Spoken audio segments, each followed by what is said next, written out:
Well, hello, fellow human beings.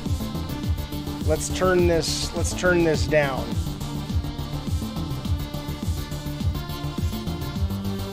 And let us begin gabbing in the games for May 5th, 2021 or some such nonsense. Hang on now.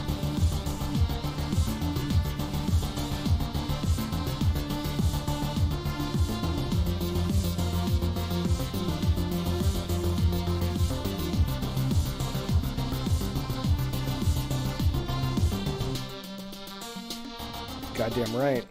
All right, there we go.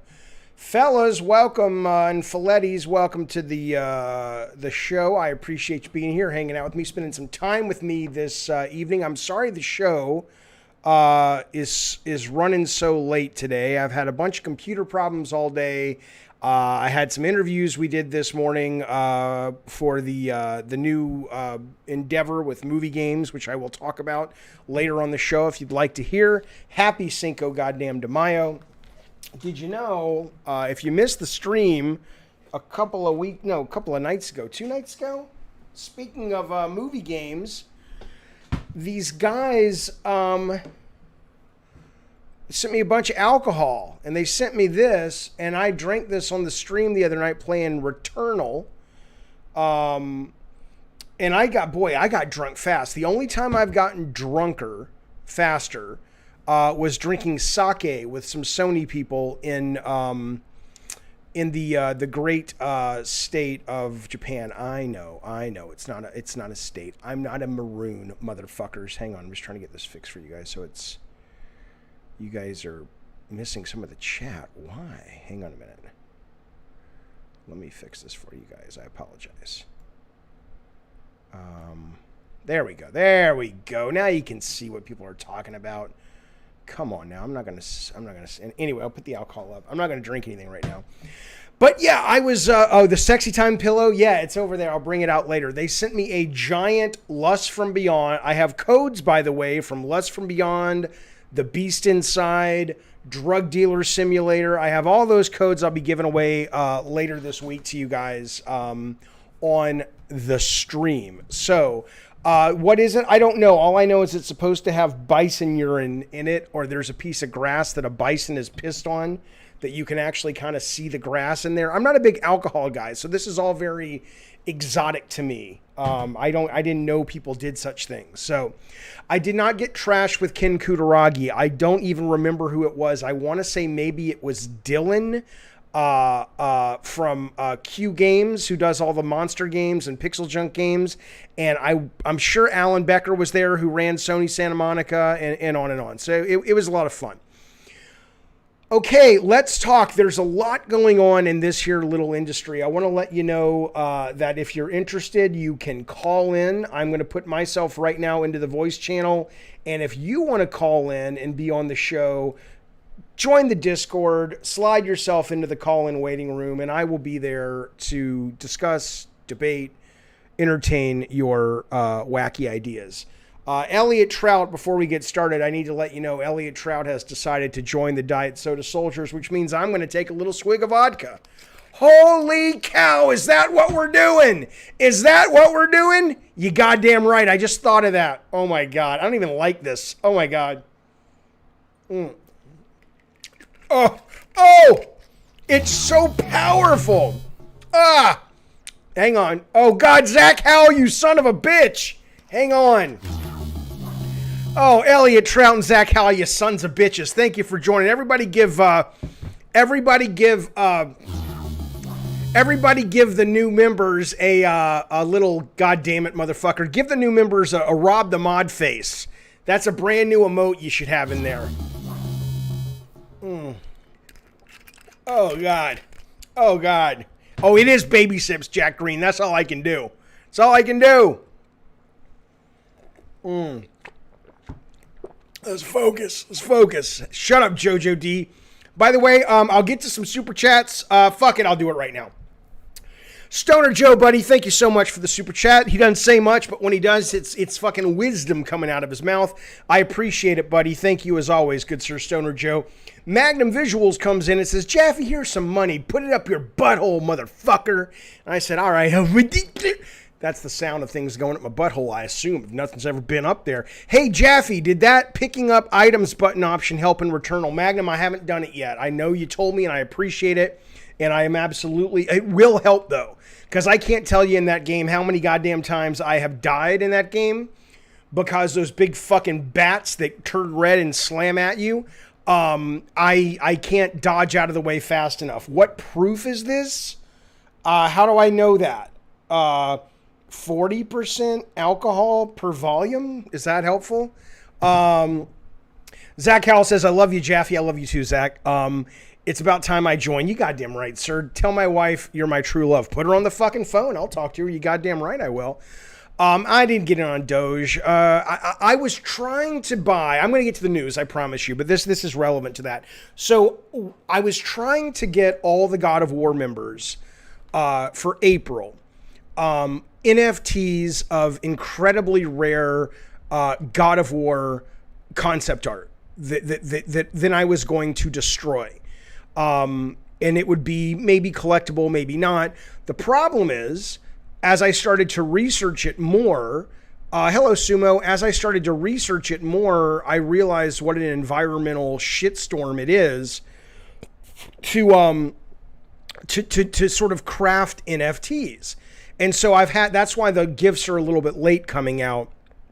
But they will be coming. The point being though, is I'm only barely understanding cryptocurrency and the idea of NFTs and stuff. I'm just like, you know what, I don't know anything about it. Maybe somebody can educate me, but whatever. Let us begin. Whoo! Make your head pop off. Lord have mercy. I see you in the chat. I'll bring you in soon. Thank you for the super chat, buddy. He says, do you have any spicy takes on the immersive sim genre? Shout out to my boy Warren. You mean Warren Spector? Do I have any juicy takes, spicy takes? I mean, like what? You mean like Deus Ex? I mean, if that's what you mean, I can tell you that right now I am playing the shit out of Days Gone. And while Days Gone is not in the same caliber as an Ultima Underworld or a Deus Ex or what was the last one that really was really big, I will tell you that immersive sims like that are much more, Jaffe, immersive. So I absolutely love The Last of Us Part 2 that I've been playing, but and the production value of it is leaps and bounds ahead of what's that thing called I was just talking about? Come on now, Jaffe, you fuck, you're not drunk yet, you fucker. It's leaps and bounds ahead of Days Gone. But the sense of immersion is so much stronger in Days Gone because you really are kind of like living in the space. And so I would have to say that I don't know if I have any spicy takes. I'd like to give you a great answer in general, certainly for someone who coughed up some serious ducats, but I don't know. I don't really have any spicy takes except I like them. Yes, hello, Proto V. Always good to see you, sir. Are you excited for Resident Evil Village? You know, I was, and then I played both demos, and I've read the reviews, and so let's put it this way. If you see me playing Resident Evil Village on launch day or launch weekend, it will only be because I want to stream it, and I know people would appreciate if I streamed it. That's it. Because the demos left me cold. The reviews have made me kind of have confirmed what I was worried about in playing the demos, which is not that it's a bad game. But when I have Returnal, when I have Days Gone, when I have Last of Us 2 to finish, the last thing I'm thinking about is playing a game like RE Village, which was just sort of like, it's okay. But maybe it'll be better. I don't know. But there's my answer. I did hear that the Giant Bomb, some of the key Giant Bomb people are leaving. I don't really have an affection for those guys necessarily. I don't know them. I knew Ryan Davis the best out of all of them. And he was always really nice to me. I always got the sense a bunch of the other guys over there did not care for me, and I heard them kind of mocking me from time to time on their stream. And I was just like, yeah, this is probably not my, this is not my, these are not my people. This is not my tribe. So it doesn't really do much for me to hear it. But I will say, I have heard that from forums, I've seen a number of gamers that seem really hit by this message. Like it's like I've seen people comparing it to like losing family members or losing a close friend. Not that these guys died or anything, but sort of breaking up the band. And I get it. I get, if you have, I wasn't like that with Garnet Lee's Weekend Confirmed. It wasn't like, oh no, I'm sad. But I was absolutely, when they stopped doing Weekend Confirmed, which I just thought was probably one of the very best gaming podcast ever. There was definitely, a part of my, culture of the week that I missed, and I hated missing that.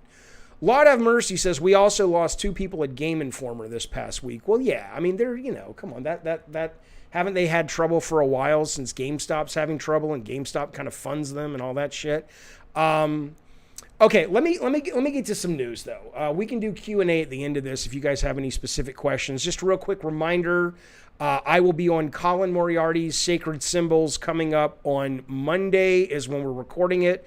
I think that drops Tuesday for Patreon members over there. I think you only have to be a $1 Patreon member or more, but it's 1 is the minimum, I think, to have access to that. And then it'll go free later, I think the next week. That is going to be Monday.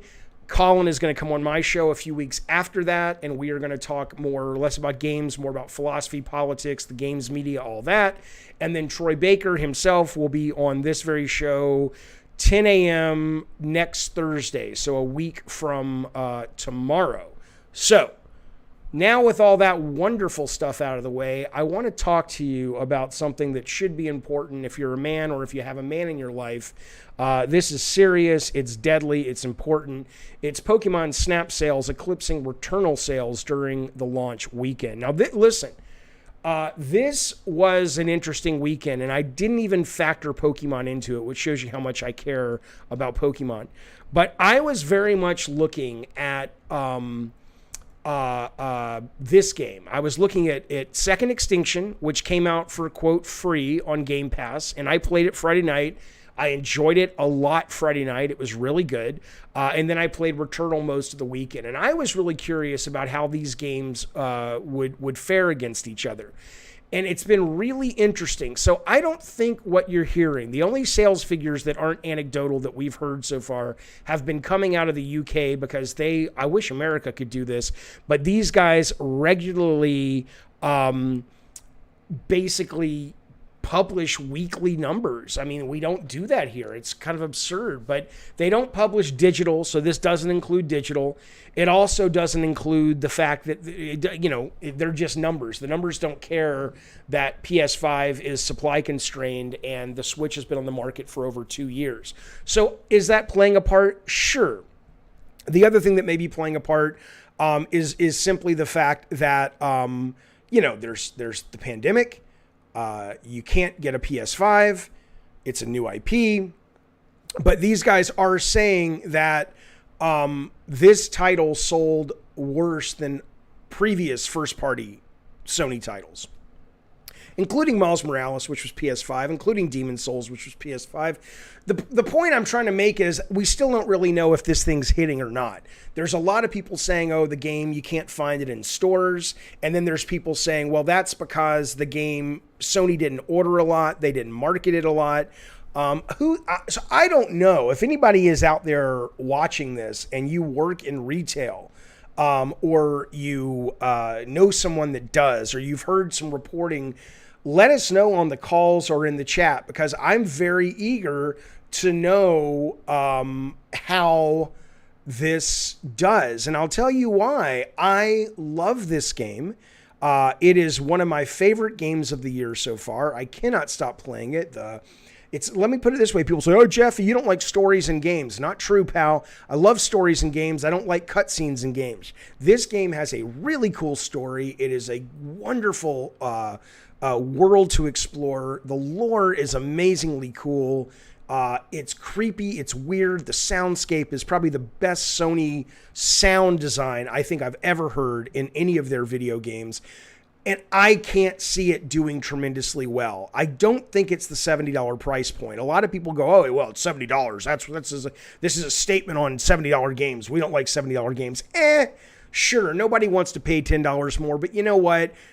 I think, I don't know how big of a deal that's going to be. I think the real issue is, it's a fucking rogue-like. It's not even a rogue-lite. It's like 85% roguelike, which means when you die and you restart, you have nothing. You have no resources that you've chored up, like in roguelites like Hades. You are pretty much, with the exception of some things, starting from zero. And I think a lot of people may have picked this up and said, ooh, it looks like a cool story, great graphics, exclusive to PS5. Fuck it, I'm in. $70. It's got to be a good fucking game. And then they're like, what the fuck? I've only seen this anecdotally on forums, but it sounds like that's what people are responding to it. And they're kind of going, maybe this is not for me, and returning Returnal. Some of you guys in the chat are suggesting it's the $70. I don't know about that. I mean, I'm not saying there aren't some people that are pushed off by that price point. Of course there are. But, it's only $10 more, which is not to say it's not a big deal. $10 is $10, but it's not like $40 more. It's literally a $10 increase in a game. If you've had the money to buy a PS5 to begin with, you're probably not terribly monetarily constrained. I'm not saying it doesn't matter. I don't think it matters as much as the fact that this game is a very beautiful, wonderful Game of the Year contender that also happens to be a niche title. Bacon Magma says, I beat Returnal, something you will never do. He's probably right. I've only made it to the second level, and I love it, but I can't fathom I'll ever finish the fucking thing. You know what I love? I love Returnal, says Andreas, yet I don't want a sequel. I want this awesome team to move to a new thing. Yeah, I mean, they may not, they may have no choice. T-Rock says, Jaffe, the same thing happened with Demon Souls. People bought it not knowing what they were getting into. Right, and listen to me, man. I don't think if this game doesn't do well, I'm not like, oh, it's the end of Housemarque. These guys, I mean, I'm telling you something. Let's talk about Housemarque for a brief moment. Then I'll get to some calls and I'll get to the chat. But listen to this for a moment. Sony,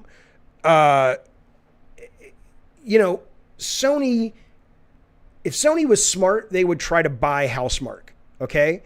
If Housemarque was smart, they would say, no, thank you.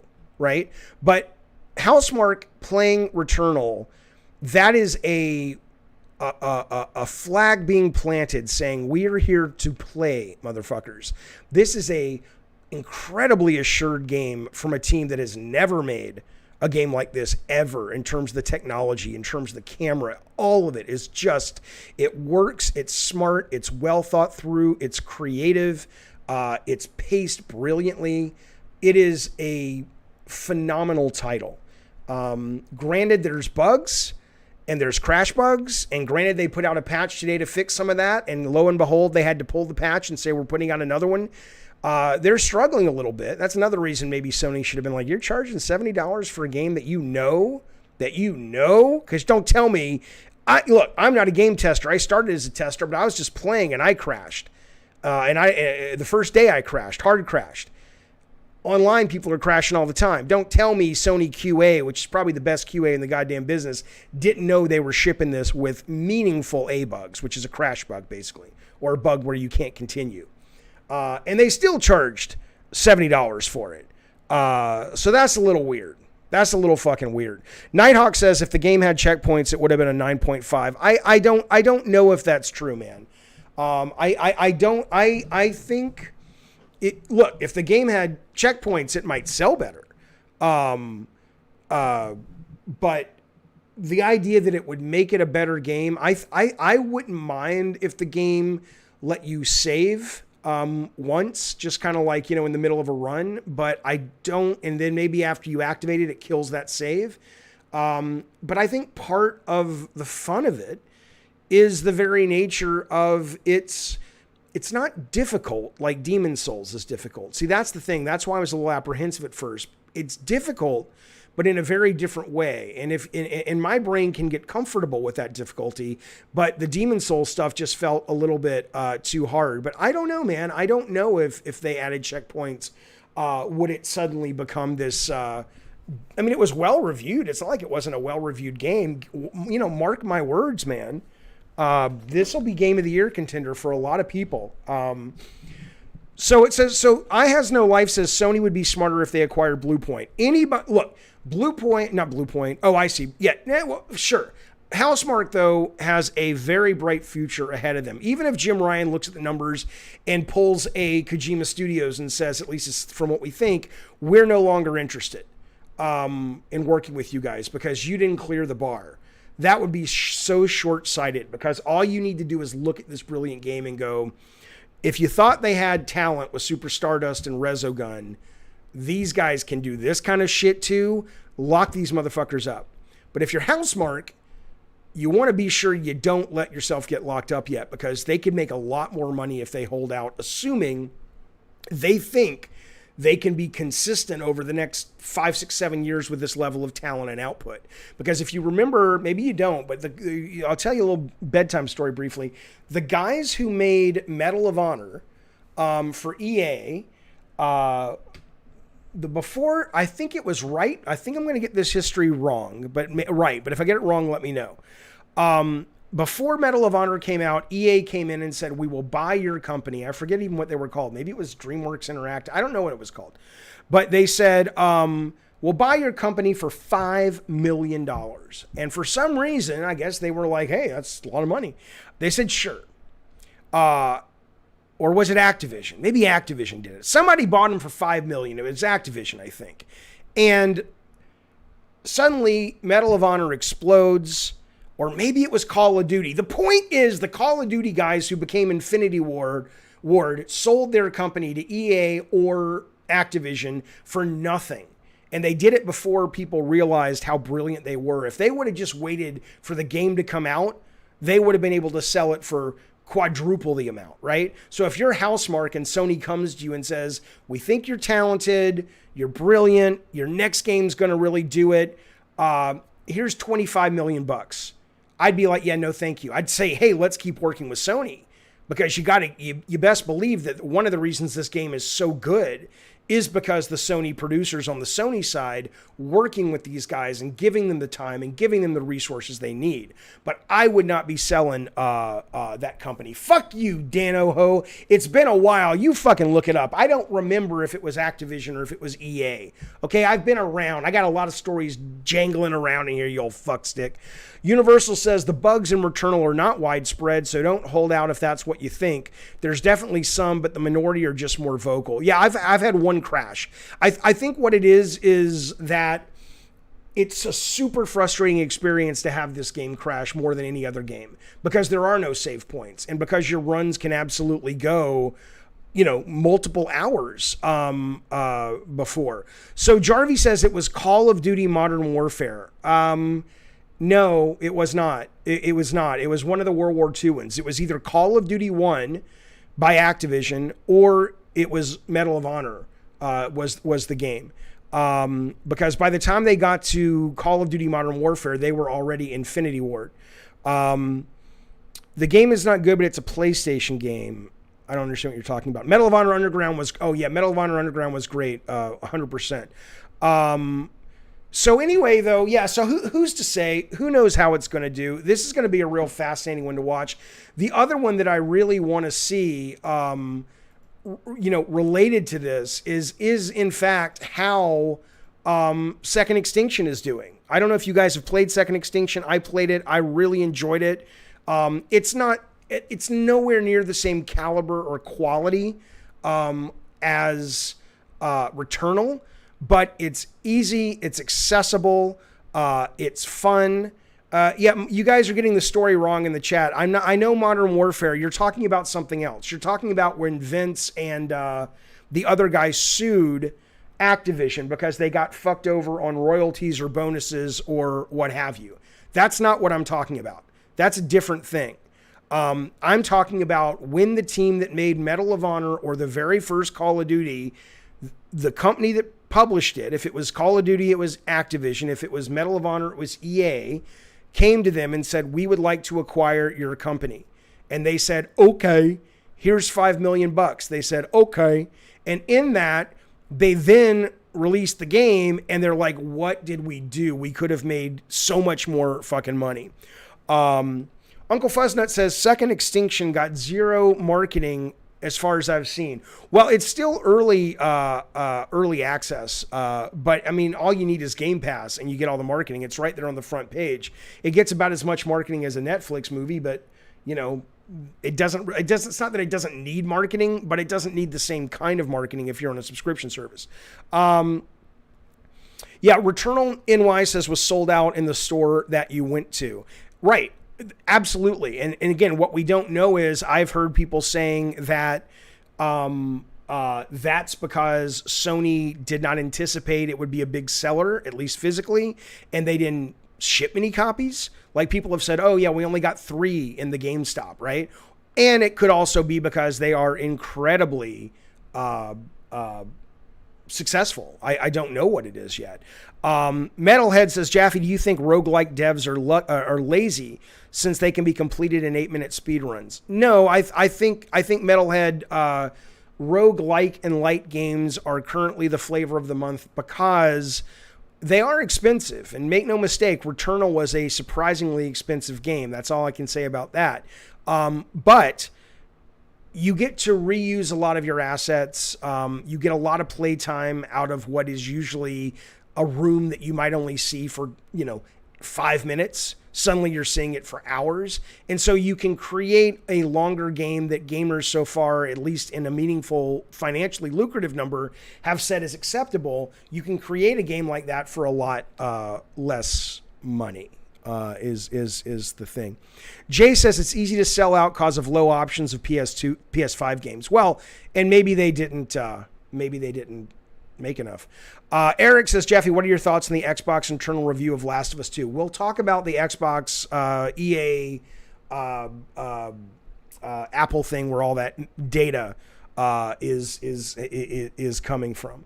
Okay, so let me get to a super chat. We got 2 new super chats. I didn't hear them go off. Forget Me Not says, journalists advocating for reviewing games and not beating them and also hiding trophies. How does anyone take them serious? All right, that's another swig of the alcohol. Bottoms up, Zabrowka. That's all I can do. Okay, my answer to that. So honestly, I will talk to Colin about this next week because I know he tweeted out. I know he had a strong opinion about this. That hello, Mike, who that he's tweeted out. But my take on it is that it really depends on who you are. If you were IGN or you are a major publication, I think unless there are problems that or the very nature of the game being problematic prevents you from completing it, in which that should become part of your story. I think those companies are really obligated, if they want to, keep their customer base, to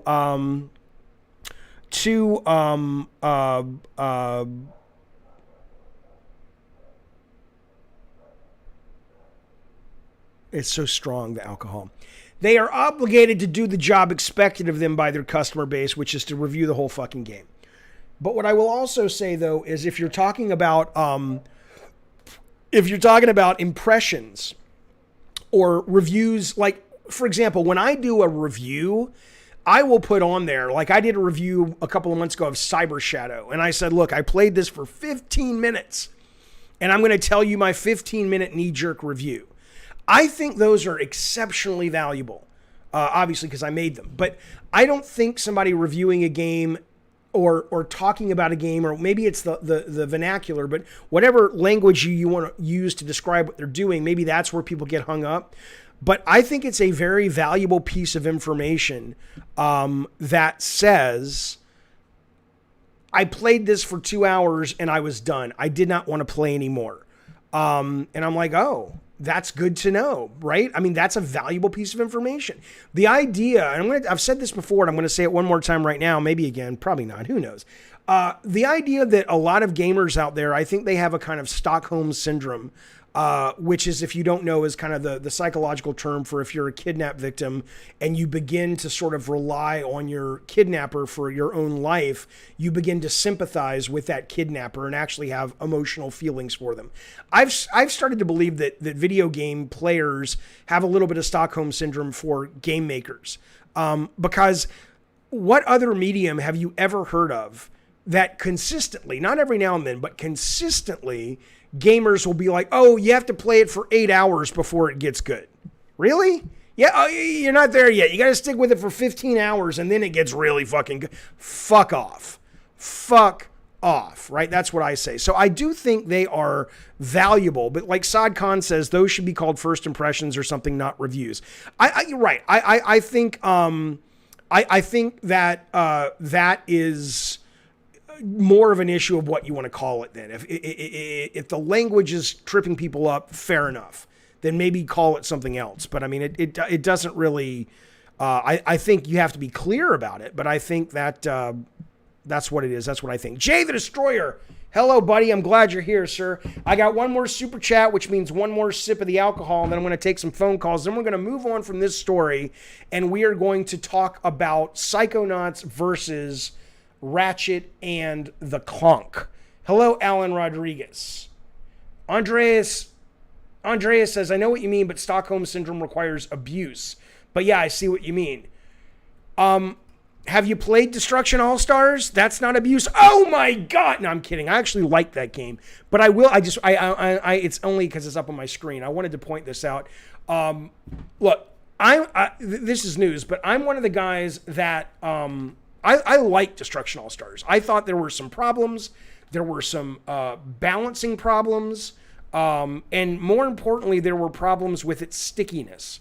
It was very difficult to kind of stay with it after 2 or 3 days. But I'll tell you what, those 2 or 3 days were great. Really fun. Really well-made game by those guys.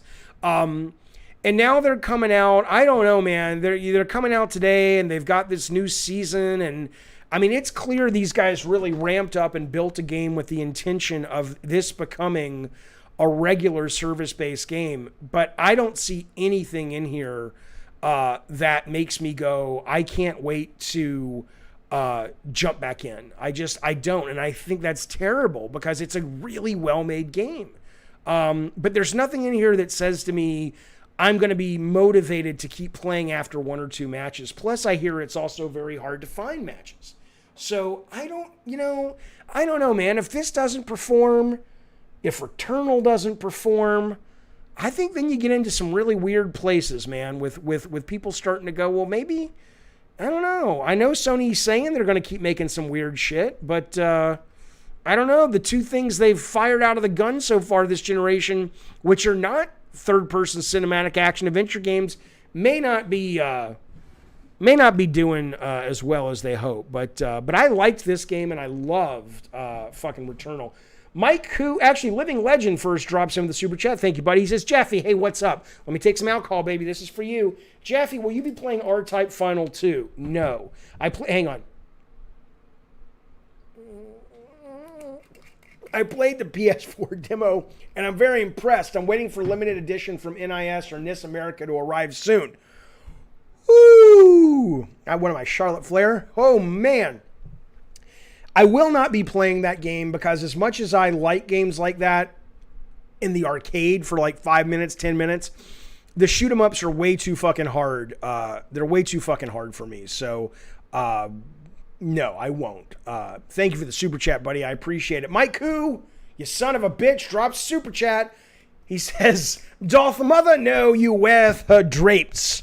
Hashtag Dad of War. I don't know what that means, but there you go, baby. Oh my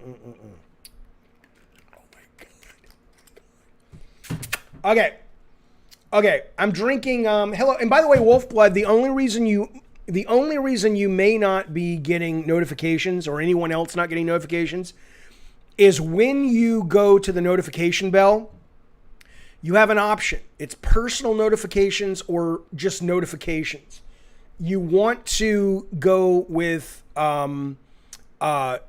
notifications, not personal notifications. That might be why you're not getting your notifications. Okay. We're going to talk in just a second about Ratchet and Clank versus the goddamn Psychonauts. But before we do, we are going to take a couple of phone calls. Here we go. Is this right? That's not the screen you want. You want that screen right there, baby. All right. This is Lord Have Mercy, our newest member, one of our newest members. What's up, pal? How you doing? Lord have... What's going on? Hey now, I'm just hanging out with the stream. Yep. So what would you like to discuss, Jeffy? Okay, I'm going to hang up. I didn't ask you to call in. You call in when you got something to say. What you talking about? Oh, brother, I didn't know. Wait. Are you telling me you got on the phone and you just called in because you thought I was bored and wanted to chat? No, sir. Actually, I did want to ask you a question. Yes. Yes. Yeah, so we've had the indie boom in the last, I would say, 10, 15 years. Yes. What is some advice you would give, you having been in the industry for so long? Like back in the day, there wasn't no Full Sail University. What would you say is a great way to get set on the path to get into like a bigger company like Blizzard or Rockstar? Where would the person I would be giving advice to currently be in their career? Would they be having done nothing, or they would be an indie developer, or where are they at? I would say indie developer, and I'll just use myself as an example. I work a full-time job. I work 70 hours a week, and I'm like, bust my ass to get above that poverty line and all that. Okay. How would you go about having a full-time job and getting your start in the industry and maybe putting out your very first game with your spare time? Okay, so your ultimate goal, or the ultimate goal of this hypothetical individual, would be to ultimately what? Work at a company like Naughty Dog? So like I would say, yeah, like put a game out on Steam Workshop or Steam Greenlight, and then have build a body of work and build up your resume, and then take it to Naughty Dog or take it to Insomniac or whomever. What is your craft? What are you good at? Like, what do you do in 3D games? modeling. Okay. 3D modeling. Yeah. Okay, so you would want to work at a big company like Naughty Dog then. I mean, if you work at a company like that, you're not going to have the kind of creative freedom you would get that you would get if you're doing an indie game, or at an indie studio, or even a AA studio. But that said, if that's your goal, it's really only the portfolio. So in that sense, if it takes you 20 years or 20 days to create a portfolio that is impressive, everything needs to be aimed towards you becoming a great artist, a great 3D modeler. Everything else is irrelevant. So why are you even making games? Why wouldn't you just model? If you want to just be a 3D modeler, why even worry about the interactive part right now? Well, for me, like my goal is to put out a couple of, AA games on Steam, get a job at a AAA company, find a mentor like a David Jaffe or Neil Druckmann or whomever, and learn from them, and then splinter off and go start Lord Have Mercy's gaming company. As what? What job? I guess I would be like a creative director. Okay, so your ultimate goal is you do want to be a director. Yes, sir. If I were you, I would stay with making your own games right now. I would try to make some hits. If you're trying to figure out how to do that, of course. I mean, there's a great book called Hitmakers. I'll give you the thesis right now. Hitmakers' thesis is a very classic old school thesis that says the public likes things they can understand with just a little bit of a twist. And it basically goes through all kinds of examples of why some things are hits and why some things are failures, even the failures being objectively better than the things that were hits. So if it were me, I would just sort of take my time and make 3 or 4 great games and build your reputation. And then at that point, you're going to know, am I willing to trade that for the freedom or for the money and the prestige that comes from a Naughty Dog? Or am I totally in this space that I have made for myself and people love my shit and I'm already a brand with these people. Why would I ever leave? I think number one, then, if that's your ultimate goal is to be a game director, start making games or keep making games. Regarding if you don't have a lot of time, all I can tell you is you have all the time that you need.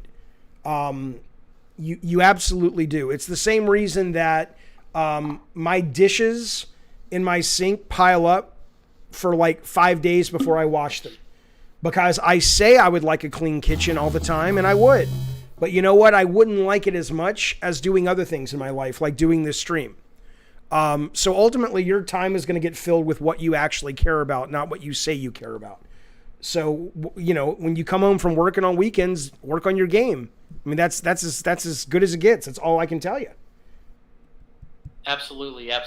Yeah. Another thing I would like to ask you. Real quick, because I want to get to this next call and I want to keep rolling. We got to keep them quick. One more thing, man. Go. Sure thing. Would you think it is, at this state in my career, would it be beneficial to go to GDC and network, or should I put out a couple games and then go to GDC? No. I mean, it only will benefit your career if you're ready right now to get a job in games, and that's more important to you. But if that's more important to you, I would question what you're actually doing and what you really want. Like Joseph Alexander, who goes by Doge, that's what we called him at Bartlett Jones. That guy literally made an app on the iPhone, and he came in to be a design intern, and we hired him right away because he had made his own shit. It was really cool, and now he just worked on the last Oddworld game, and now he's working on a totally new game.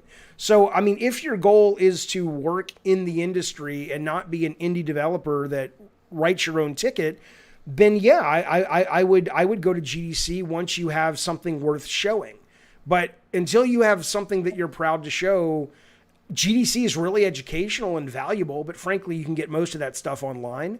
Networking's great, but you can network on the internet. I mean, it's really, you know, let's put it this way. You put out a great indie game, people will be calling you. You won't have to do much legwork.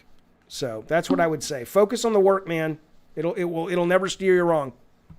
All right. Thank you so much, Levi. Thank you, man. Call back anytime, buddy. I'm sorry I had to rush you off. Talk to you later. All good. All right, there it goes. Let's bring in Torchwood real quick.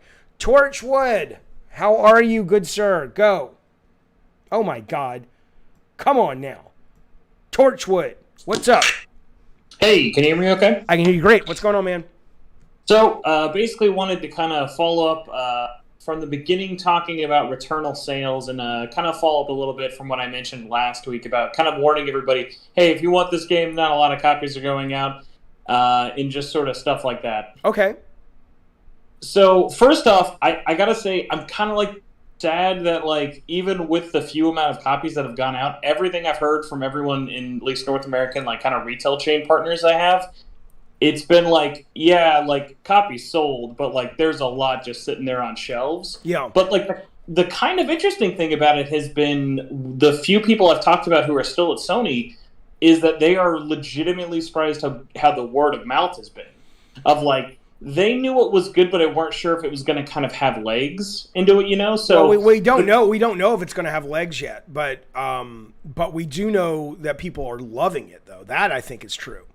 Yeah, and I think the conversation behind it has been really interesting in the sense of, like, even going back to one of the comments a little bit ago, when someone was like, oh, if there were checkpoints, it would do a lot better, or, oh, if you could do manual saves. It's like, if you actually play the game, and I'm pretty much right where you're at, I'm, like, just about to either die or hopefully finally beat the second boss. Right. It's like, the game does interesting stuff of, like, it almost, like, kind of weaves in, linear designed paths with the random stuff, and then once you get to those moments of like those brick walls where, hey, you're either going to get past this and keep going, or you might have to keep doing this again and again, that's where the random elements come in. And there are still checkpoints here and there of like, if like the from right. starting the game to getting to the second boss, without dying is like almost 5 hours of play, at least for me. Whereas now, if I'm lucky, I can get there in about 30 minutes of play. So like the game respects your time. I can get there faster than that if you don't want to collect anything. If you just want to, once you've opened up that Crimson area, you can go there almost right away. You're going to get your ass kicked because you're not going to bring anything except a potato gun. But yeah, I mean, you want to save up and get the astronaut. You want to save up and have enough money to buy the ether, cloning machine and all that shit. But yeah, I mean, the only thing I can think then, if you're saying the people at Sony are surprised by how well it's doing, maybe that points to the theory that people have had that the reason it sold out has more to do with Sony thinking it probably wasn't going to be a very successful game. And in that, they're like, fuck it, charge $70 for it because we got to make our money back and then not a lot of people are going to buy it, and let's not make a lot of copies. So I have no idea, but I am very happy to hear people love it. I really hope that it does well enough that Sony is not gun shy about continuing in that realm. I mean, think about this. You haven't seen a Bloodborne sequel yet. And gamers love Bloodborne, but it just hasn't sold enough. And a lot of people will tell you, oh, well, that's because From Software can't make it right now. And I've said this before. I assure you that if it wasn't like Sony was like, oh, we can't make a new Twisted Metal because Jaffe's busy and the guys at Single Track are busy. They just found someone else to make it. If there's money to be squozen out of the stone, they'll find a way to squeeze the goddamn stone. You know what I'm saying? Yeah, I do actually have one kind of Returnal theory I sort of want to throw by you. I've been thinking about this as I've been playing and been really more impressed of like how much advantages it takes place of the PS5 and stuff. All right, last question. Go for it. Yeah, so it's like, obviously PS5s are still going to be a huge pain in the ass to find, if not all of this year for a while. I think down the road though, Sony would have a lot of really good success with this one, especially since they published it themselves. This would be an amazing pack-in game. Like if you ever get to an eventual holiday bundle or something, it would be an amazing pack-in game for a specific bundle. But I don't think it's not like Sonic the Hedgehog pack-in, because this is gonna turn off a lot of people. Oh yeah, but I think in like almost like a sort of like complementary like way of like how different it is from like an Astro, where like Astro I literally could hand to anybody and they would get it right away. What is Astra? No, Astro's Playroom. Oh, Astro. Okay, got it. Yeah. Yeah. So like this would be kind of like the, hey, do you want to see more of what the PS5 can do and take advantage of this controller, but it's going to be a lot more kind of bust your balls and stuff? I think like down the line it can definitely kind of like succeed a little bit more like that, because it's not overly hard. It's not M like a Bloodborne. It is T. So there's not as big of like that age restriction in the West and stuff. Like it's got dark elements, but it's not like blood and gore and stuff. Right. Okay. So well, we Torchwood, we will see. And by the way, I owe you an email. I will get back to you very soon. I'm very excited about your proposition. Thank you, sir. Thank you, sir. Have a good rest of your night, man. You too, man. Thanks, Torchwood. So, I mean, look, I think Ratchet and Clank is probably going to be a better pack-in, although if you want to have like a hardcore pack-in. But that said, though, I honestly think, look, whether you like Returnal or not, whether or not you think it's worth $70, I think it is if you like that sort of game. What I will tell you is that the IP is incredibly good. Like, it is better. It's better than almost any IP, if not every IP they have, in terms of being able to move up into movies and TV and books. It is just phenomenal. All right, let me blaze through some news. I know there's some super chats. I will not forget those. Of course, I will get to them. But let's talk about Psychonauts a little bit, and let's talk about the news of the day, and then I will get back to interacting with the nice people in the chat. Now, listen. So the first thing why this pings my radar is it's really weird, right? If you didn't know, earlier this morning, you were literally able to download and preload Psychonauts 2 using the Xbox app. I have it on my phone. It's a great app. And I didn't see this, or I would have done it. You couldn't play it, but you could download it, I guess, and you could load it and get it ready to launch, which makes a lot of people think that, is this thing really about to go live, like within days, like a surprise drop, or maybe they're prepping for June for E3. I don't know when this is coming out. Maybe they're going to drop it the day that Ratchet comes out, June 7th. Interesting, right? Well, yesterday, and this was before today, really, Jaffe? Yesterday was before today? Yesterday, somebody leaked some Psychonauts 2 screenshots, and then it sounds like Double Fine and Microsoft just said, fuck it, put them out there. And so what was really frustrating to me about gamers' responses to this was the, I guess, inevitable comparisons to Ratchet and Clank, right? And if you haven't seen Ratchet, this is the state of play. I'm going to not play any audio just so we can talk while it's playing. I mean, Ratchet is, this is real time, is my understanding. Ratchet is best of breed. It is gorgeous. It is beautiful. It looks phenomenal. The thing that's really interesting to me about this, though, is, and again, we haven't seen, or at least I haven't seen, any gameplay of Psychonauts 2. But what I have to say, what frustrates me a little bit about gamers is if you watch this state of play, it looks like the same fucking game we've been playing for over 10 years. It is one of the best looking games I have ever seen visually. The production is amazing. I am sure it will be polished and tuned to just a blinding shine. There's nothing I've seen about this game that makes me not want to play this game. I am very excited for this game. But the fact that gamers can't hold two, or not you guys, but a lot of gamers can't seem to hold two things in their brain at the same time, which is, okay, this looks amazing, this looks phenomenal, but it also looks like what you've been playing for a very, very long time.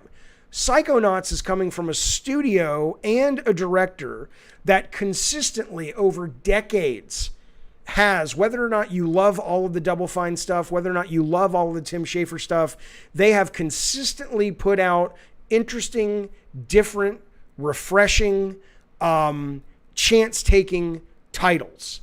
And the fact that we are a culture of a hobby, or our hobby, buttresses up this culture that basically says, because this looks visually stunning, the other game shouldn't even come out within a month or a year because it's going to get crushed.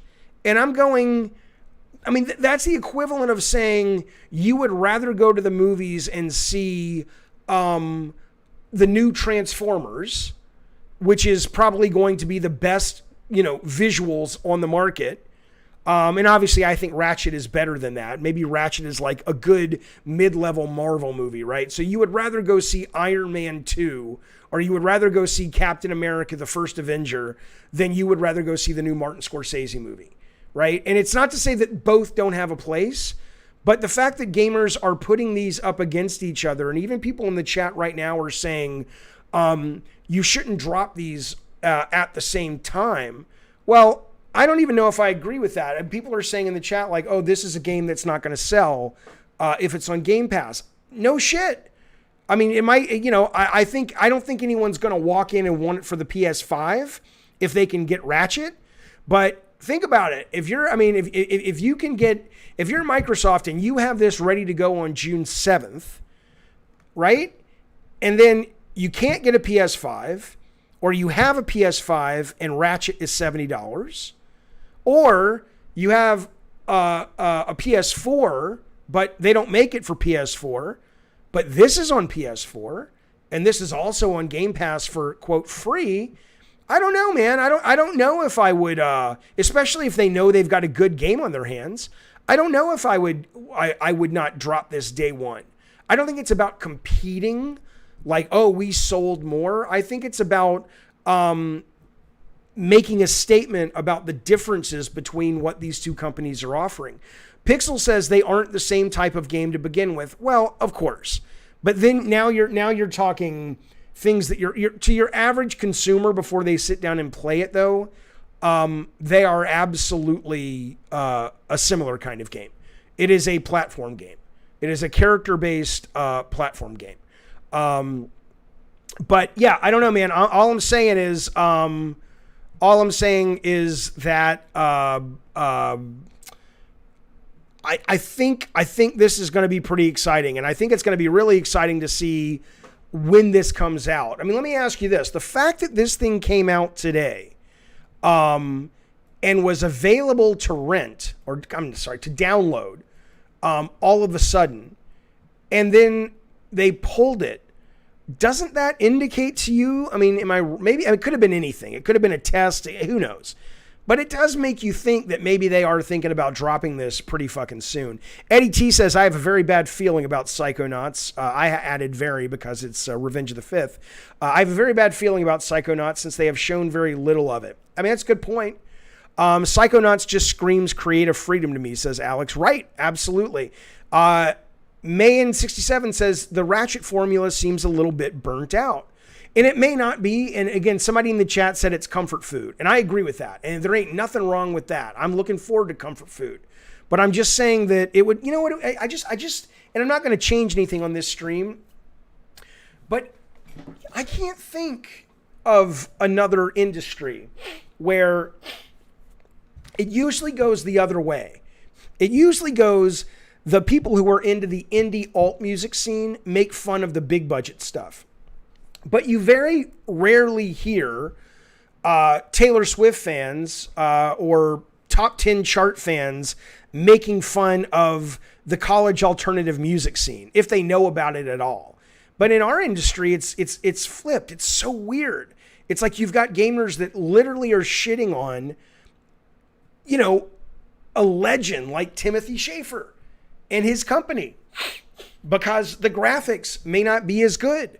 It's just, I don't know. I don't know how to educate people on this. I'm not saying they can't like what they like. Of course, they're allowed to like whatever the fuck they like. But my goodness gracious, what does that say about either them or the medium in general? That unless it that it can look brilliant, but it's the same game you've been playing for years, or it can look not brilliant, but it looks different and fresh and unique, and it comes from a studio that consistently gives you that, and they're going to choose the one that looks brilliant. I don't understand it. Oh, I'm with you, Skate. Skate says I like indie and mainstream games. Well, of course, anybody who really loves the video games, that genuinely loves the games, doesn't care. Doesn't fucking care. Six says, no, Taylor Swift fans go at other artists in her genre. It's the same. Stan culture on Twitter is way worse than this. I follow Taylor Swift a lot. I'm sure you do as well.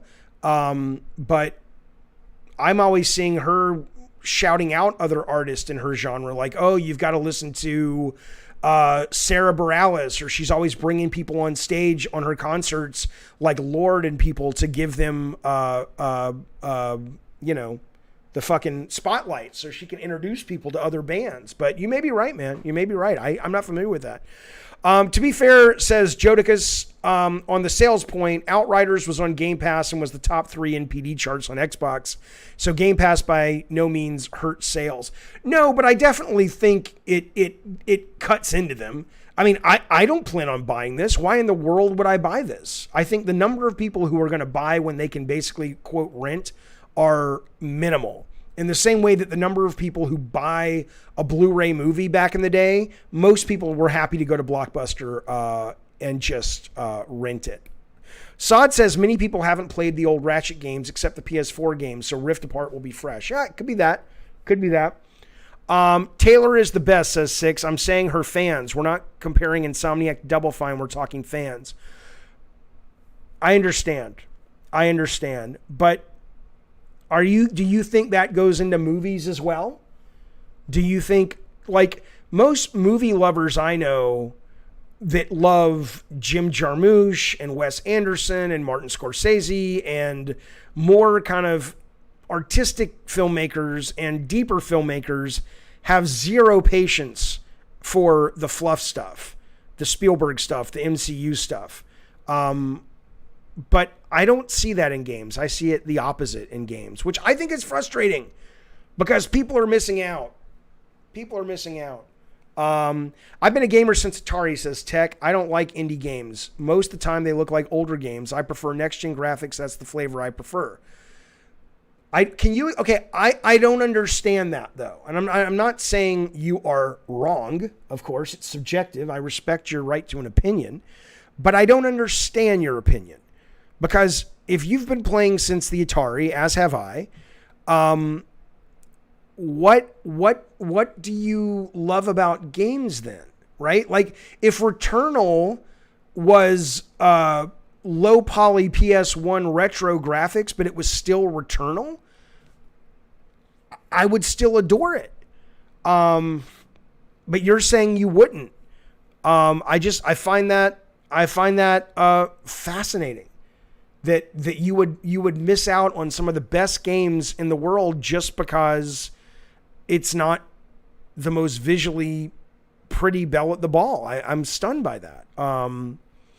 I haven't seen the Psychonauts 2 gameplay demo, Carlos. So Carlos says, I just watched the Psychonauts 2 gameplay demo. Was that creative? In my opinion, it seems not really. Yeah, I haven't seen it. So let's put it this way. If it's a battle between visuals and production value, and that's the only really thing that separates them, then yeah, Ratchet's going to wipe the floor with Psychonauts. And the best thing that these guys can do maybe is get the game out early as soon as possible because you don't want to be anywhere near it. But given that studio's tendency to do incredibly creative shit, I just don't know. I don't see that the game won't be innovative and interesting. And I also don't agree with Owen, who says graphics help immersion, but gameplay matters more. I don't think graphics help immersion at all. I think you think they do. I think here's how you know graphics don't help immersion. Because the graphics that immersed you 10 years ago should still be immersing you today. But the gameplay that immersed you 10 years ago can still immerse you today. I played Dead Space 2 last year, which at the time was an 11, 12-year-old game. And it looked like an 11, 10-year-old game, but it was a hell of a lot better than a bunch of modern games. And I was super immersed in that game. I think your initial blush with the game, you end up getting immersed because it looks like, wow, I'm really in this environment. But I don't think you end up staying immersed just because of the graphics. I could be wrong. It's a 5-minute demo. Let me look at it. Let me look at it. You're saying, should I watch it? How old is it, though? Psychonauts 2 gameplay. Let's see how long it is and how old it is. It's from a year ago. Oh, no, that's a year ago. 4 months ago. All right, we're not going to watch the whole thing. Let's just kind of watch a little bit of it, though, to compare the two. Let me turn up the volume, just because I'm not going to talk over this. Okay, it's cool already. We got a cool room. We got a cool room, kind of figuring out how you get to the end of it. Let's keep stretching. Come on, that's pretty cool. Come on. I'm not saying it's brilliant, but it's pretty cool. That's already, from a level design standpoint, more interesting than what we've seen in Ratchet. You know it is. Does it look like a PS3 era game? It absolutely does. It absolutely does. But come on. Come on. Don't be morons. I'm not saying it's going to be a better game. It certainly is not going to be a better produced game. Come on, though. All right. I'm not going to have the volume on because obviously it's there's just people talking. Okay, come on. I don't care about this. If I don't care about it, you shouldn't include it in your trailer. Cutscenes, ha ha ha, funny. Nobody cares. Let's go. Here we go. Okay, so now he's in a giant world of teeth. Come on, you guys. Okay. But Carlos, I want to hear what you have to say, because Carlos said he watched this and he didn't feel it was very creative. I mean, this stuff is very typical. This is very Ratchet, Spyro, Crash, 3D world stuff. For sure, no doubt.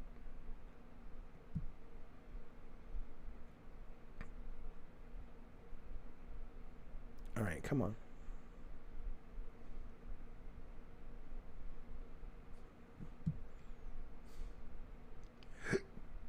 Dentist World, yeah. I think it looks cool as hell, says Elliot. I think it looks fun. Yeah. I don't think graphics help with immersion. I'm sorry, I just don't. I don't think you're right. I think, and I'm not trying to be a condescending prick because I know it sounds like I'm being a condescending prick when I say, like, I know better than you. But I know better than you. In that you think that graphics help with immersion. Graphics help with the first sense of immersion. I agree with that. But once you're into a game, if you are focusing on the graphics, it's like going to a movie and focusing on the special effects. If you go to a movie and you notice the special effects, they've done something wrong. You should be totally wrapped up in the story. And that's the same thing with games. The graphics might get you in the door, and I respect that, and I think you're right about that. But once you're in the game, I don't agree. I don't agree with you. But, you know, it's just a theory. Okay, well, the level conceptually is a lot more interesting. This particular gameplay isn't, you know, it looks fine. But yeah, if I saw this in Ratchet, I'd say, okay, it's that kind of gameplay. It looks very Tim Burton-y. Gameplay seems kind of simple and slow. Yeah, I mean, it's got that humor for sure. How long? Okay, we're on. Let me get all the. I just want to get to gameplay.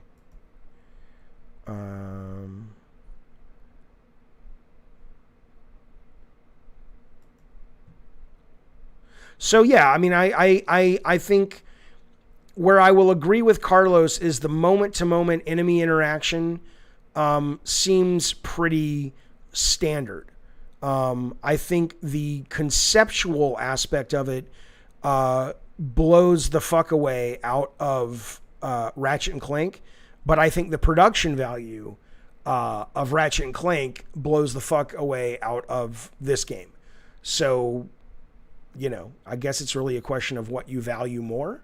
You think, okay, Stick says Psychonauts is a platforming adventure in the vein of point and click games. Really? I mean, what do you mean by that? Because I'm not seeing anything in this that suggests an inventory screen and all sorts of things.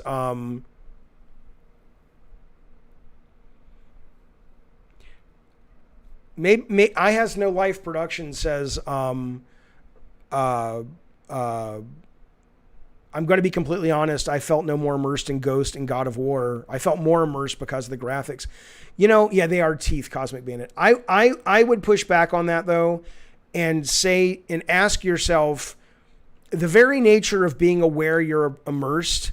Like, if what you're saying is, in Ghost of Tsushima, you walked to a ledge and you looked out over the ledge of Ghost of Tsushima, and you were like, oh my God, this world is so amazing. I feel like I'm really here. That's not what I'm talking about. That's if that's what you mean by immersed, okay, fine. Then sure. But when I say immersed, I mean you are engaged fully with the interactive experience. And in that, the best graphics in the world will not engage you and immerse you in that way if it's a boring game. But Galaga from 1981 still can do that, is all I'm saying. Okay.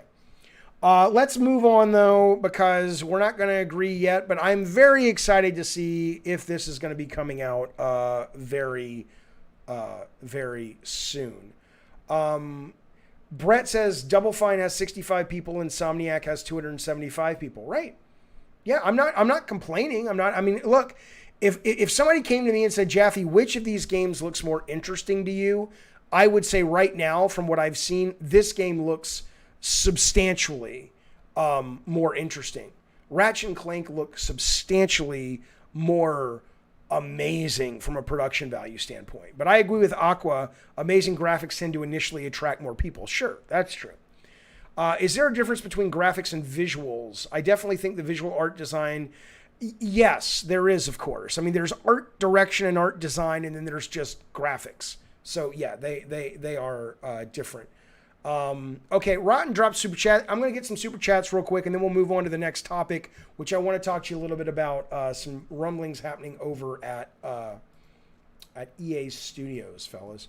Let me get some super chats, so let me sneeze first. Woo, lordy. Woo, lordy. Come on now. All right. Ron Tanaku, super chats a 5. That means he gets a sip of the alcohol.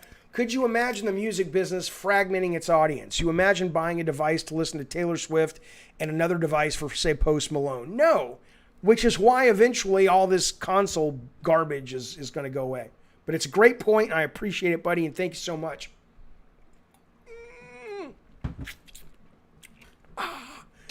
Dave Station VR, super chats. Thank you, pal. He says, I'm tipping just to say everybody buy Returnal if you have the opportunity. Make your head pop off. I agree. It's a great fucking game, but only buy it if you know what you're getting into. Because only buy it if you know what you're getting into. Because if you buy it and you're like, what the fuck, I'm dying, and I got to go back and play the whole goddamn thing. No, fuck that. But I don't mind that. J Sauce drops a super chat. Thank you, pal. He says, Jaffe, listen, motherfucker. You're...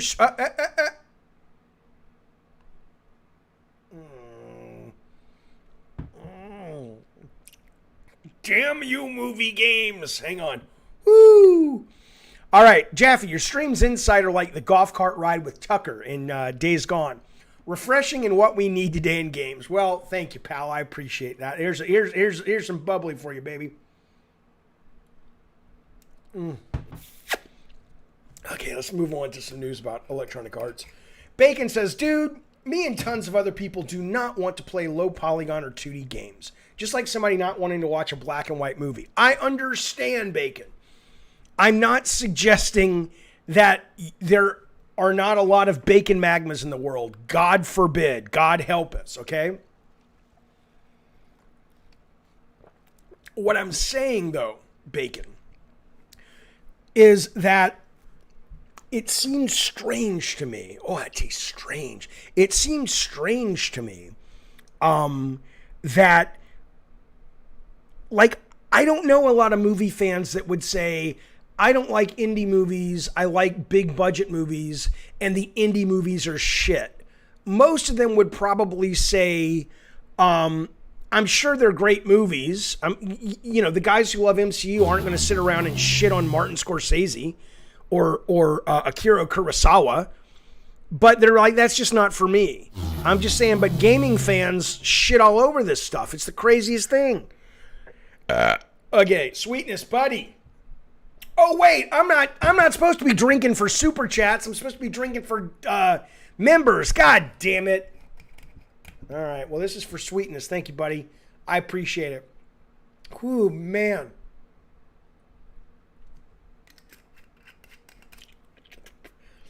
Ron Tanaku says, what are you drinking, Jaffe? Peach schnapps? No, I'm drinking Zabrowka. Vodka. 80 proof. I don't know anything about alcohol. Is 80 proof a lot? Or is that not a lot? I have no idea. I would not drink Taylor Swift's piss. Okay, Rathy says, we'll save that for the Q&A. I'll tell you all about that. Woo! My goodness. I'm not taking pills. Oh, yes, I am. I take, did I take my medicine today? I don't know. Scorsese and Kurosawa are indie. They're not indie in the same way that Wes Anderson is indie, and Wes Anderson is not indie in the same way Kevin Smith was indie back in the day, but they're indie compared to the MCU. They're indie in the sense that they make movies that are about character first and theme first. They're indie in the way that, Wim Wenders is indie, or who's the guy, Terrence Malick is indie. Don't fucking come at me with your movie knowledge, baby. I will wipe the floor with you. You know exactly what I mean. I did not talk about Biomutant. I've been asked about that a lot, which is surprising because I saw the trailer. The trailer looks really good. The trailer looks really good. But I wasn't like, oh my fucking God. But it was cool looking. It's very cool looking. 80% proof is 40% alcohol, right? But what does proof mean?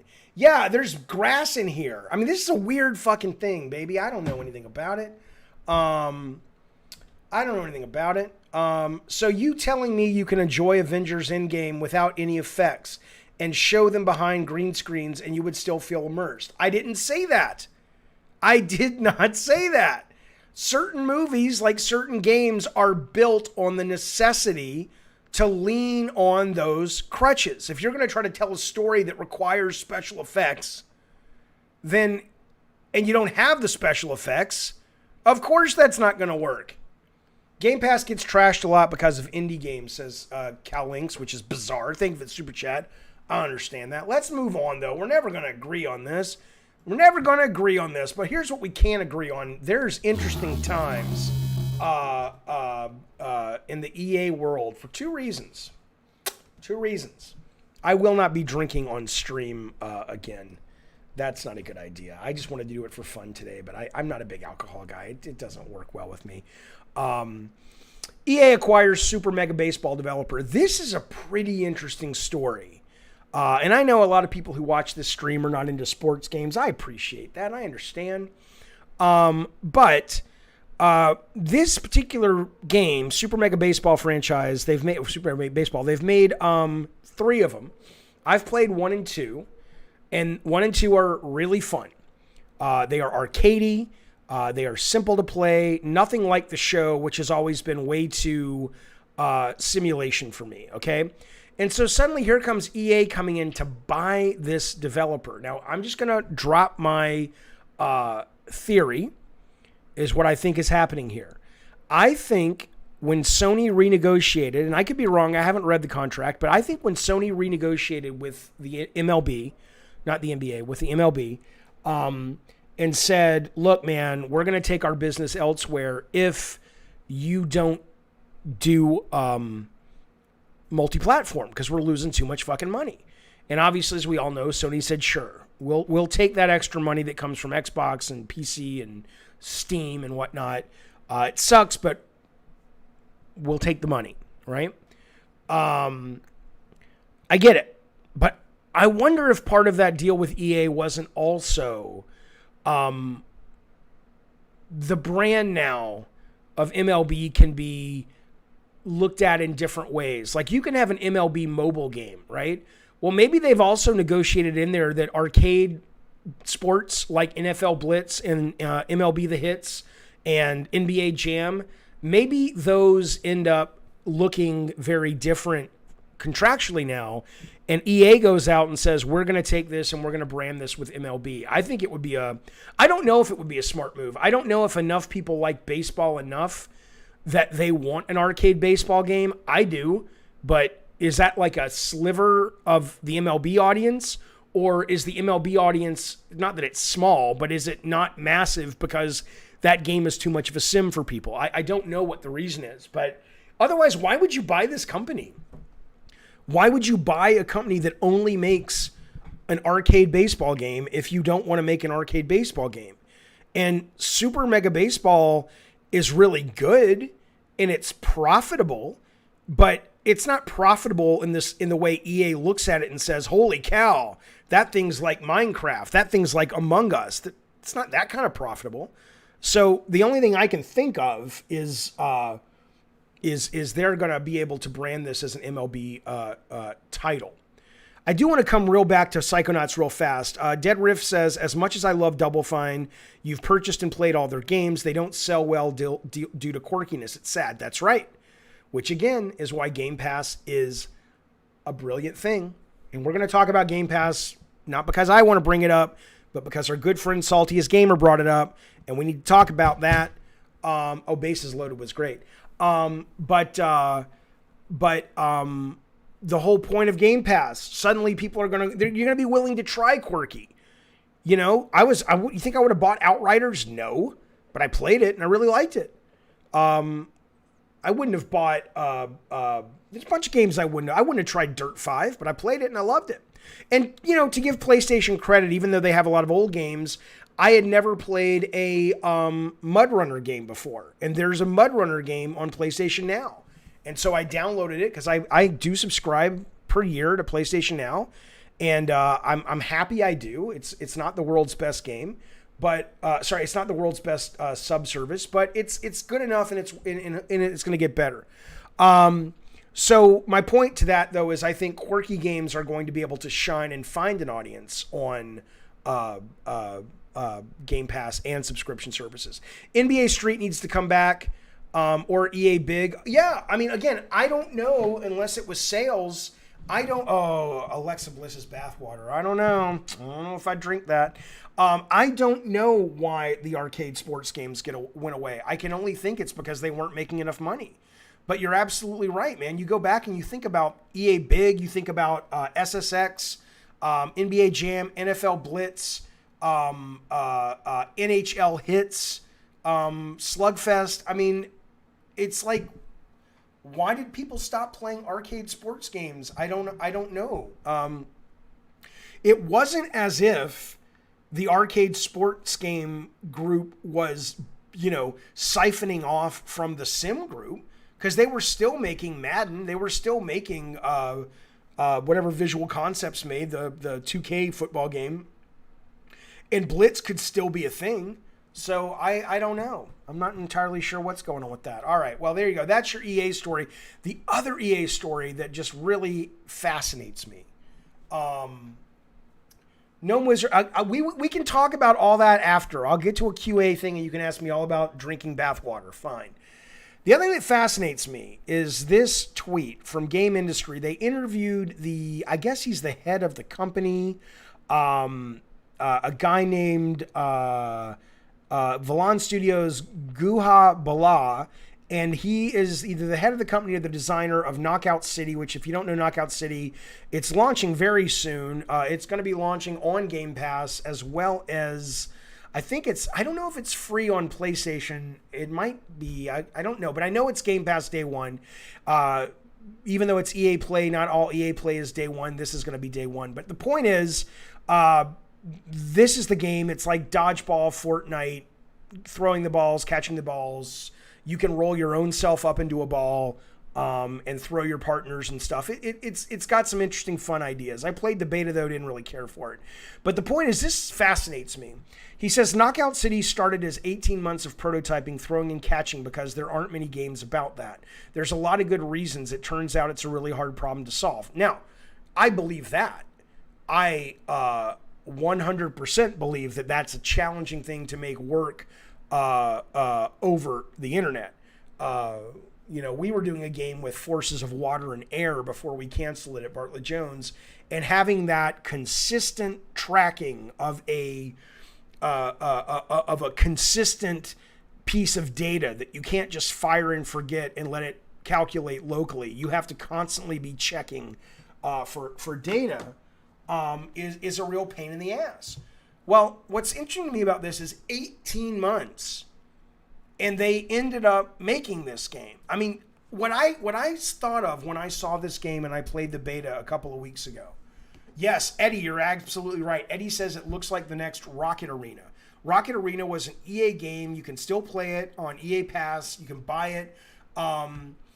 And it was not good. It was beautifully made. It's very professionally made. It looks really good in terms of, it looks, like a nice pro game, animates great, runs great. You play it for about 4 rounds and you never come back to it. How in the world they looked at this after 18 months and said, we want to go forward with this? I don't know at this point why a company like EA or Microsoft or Sony doesn't do sort of a version of what Naughty Dog did with the lab for Uncharted, if you remember that, which is they would just put out like collision sheets of levels and say, if you like it, we'll keep making it.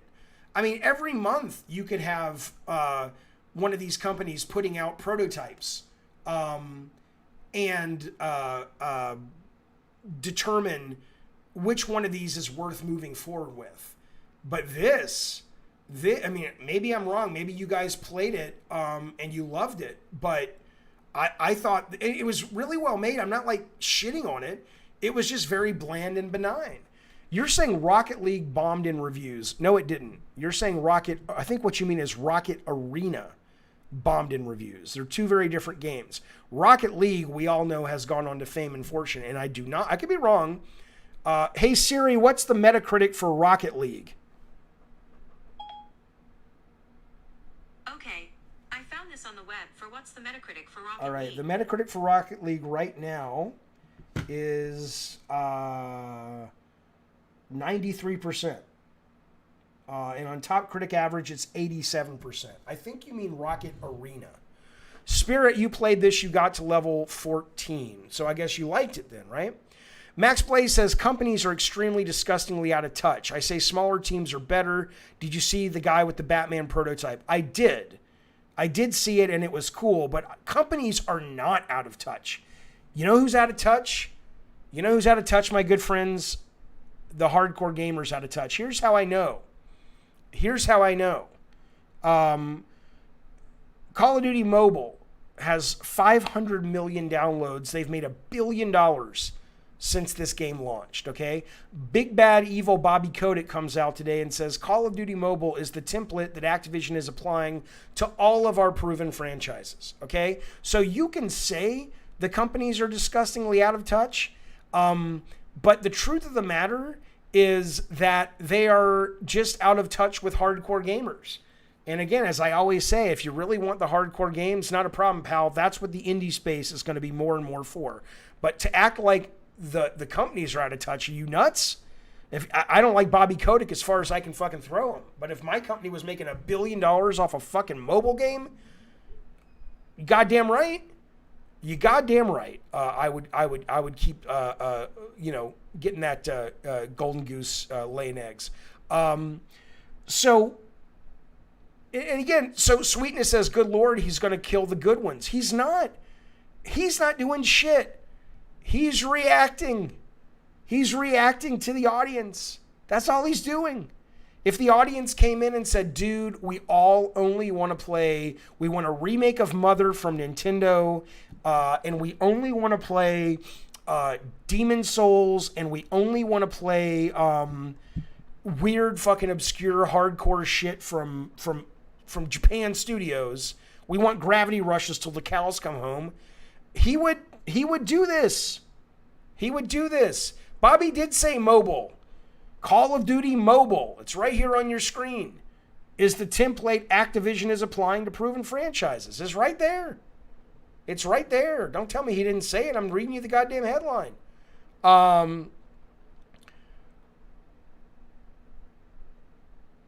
Okay. One moment. I just gotta tell somebody something. Good, Jeffy. Okay. Jaffe, what do you think of Toys for Bob being moved into Call of Duty Warzone? I think what I think is this. I think that you're dealing with okay, Jack Green says, nope, MP1ST has it wrong. Okay, show me who has it right then. I don't know who you are, Jack Green. I know who they are. But if you're right, if they reported it wrong, not a problem. Shoot me a link or tell me where I can find the proper information. But this is not wrong. We certainly know that this is correct. And a lot of mobile games do better than that. No, Cosmic Bandit, that's not true. Cosmic Bandit says all that proves is more people have phones than consoles or PC. No, not accurate. What it proves is more people are interested enough in playing the game on mobile than they are going out and buying a console or a PC. It's not like it's not. I mean, they're clearly happy that they're spending money. I'm not saying you're wrong, by the way, that more people don't have phones than consoles. But what I'm saying is, just like I've been saying with Game Pass and hopefully PS Now, if they get their shit together, Game Pass is speaking to more gamers than a $70 sale is. But Toys for Bob is Toys for Bobby, i.e. Call of Duty Support Studio. What I think is I put Crash 4 on my top 10 list of 2020. I finished the game. I rarely finish games. It was delightfully great. Love that fucking game. But end of the day, the guys who made it, at least for the moment, maybe it's not permanent, are being put on Call of Duty. Think about that. They're being put on Call of Duty because that makes Activision a shit ton of money. And clearly Crash 4, as brilliant as it was, doesn't. Jack Green says Call of Duty experienced an increase of over 100 million players in a little over a year. Call of Duty is the template we're applying to our proven franchises as well as our new potential. Yes, but where is the link that you're getting that from is what I'm saying. You're just putting a quote down. But I want to see where you're hearing that this is wrong. I mean, it says right here. Let's see.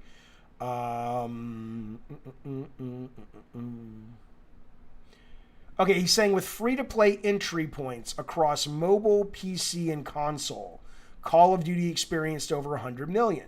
Call of Duty is the template. Okay, so what I would say then is, yeah, he's not, okay, even more then, right? He's not only talking mobile, he's talking free-to-play. He's basically saying that, I mean, really, he's basically saying we're becoming a free-to-play company, right? We're not going to be doing Crash, which is a big box product, $60, $70. We're not doing that. We're going to go the route of Fortnite. We're going to go the route of Warzone. We're going to go the route of Apex Legends because look at all the money, right? Okay, Max Blaze says they rephrased it for bait. Whatever.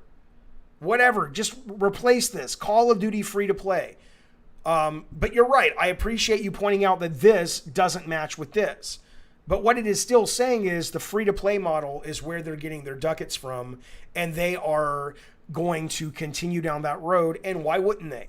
Gnome Wizard says Warzone is huge and probably mainly because it's free. I think it's mainly because it's free and good enough, and it's a commercial idea, and it's cross-play on all of these systems. That's why PUBG took off. That's why Fortnite showed everybody the way. Speaking of Fortnite, well, Brandon, buddy, you didn't have to pay for that. Let me. We're going to get to some Apple Epic stuff in just a second. Brandon, of course that's cool. He says, thanks for the super chat, man. But I would have. He says, Jaffe, right now I'm raising money for the American Cancer Society. If you would allow me, could I drop a direct link to my fundraising team for donations? Only if that's okay. Not only is it okay, give me the link. I don't know if you can drop it because Jack was saying that YouTube isn't letting him. If you're part of our Discord, though, if you want to DM it to me over there, I can drop it. And if you want to send me some shit, I'll put it up on the screen on the next couple of streams and videos I do. So up here on the banners and stuff, I'll put a link, and I'll also put it in the chat. So every 10 or 15 minutes, the link will pop because that's a super important thing, and I think it's great you're doing it. And Brandon, thank you for the super chat. But well, yeah, I'll click on the stream first and make sure. I'll click on the link first to make sure that it isn't horseshit. But assuming it's not, I think that's great, Brandon, and I'm happy to help you promote that. Not just by dropping a link, but I'll put some shit up there and stuff. Optum says Bobby Kotick was saying the template of premium mobile and free to play. No, he's not. He says with the free to play entry points across mobile, PC, and console, Call of Duty is the template we're applying to our proven franchises. He's not saying premium. Gus says, assuming premium means retail sales. I'll give you the Discord link. Here it is right here. Okay. Invite people. Nope. Copy. All right.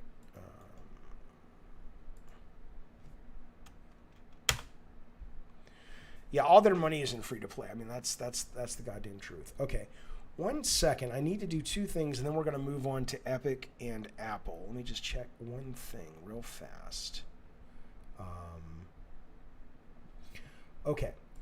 Well, okay, if it's in a different article, tell me where to look, man. I'm not trying to tell you you're a liar, but you can't just say it's happening and expect me to believe it. But if you want to tell me what to Google, I'll look it up. He's saying all the games will just be glorified storefront for juicy whales. Yeah, but it's not. It's not juicy whales only. Come on. It's not just juicy whales. The fact is, a lot of people spend on this stuff. I don't, but a lot of people do. Game Rant. Okay, let's see what he says over on Game Rant. There's a free game on Twitch called Blind Prophet that looks really good, says Max. I will look into it. Okay, hang on. Let's just say Activision.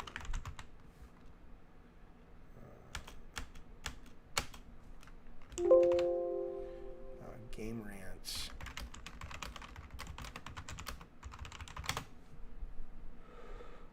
Activision wants all of its franchises to be like Call of Duty.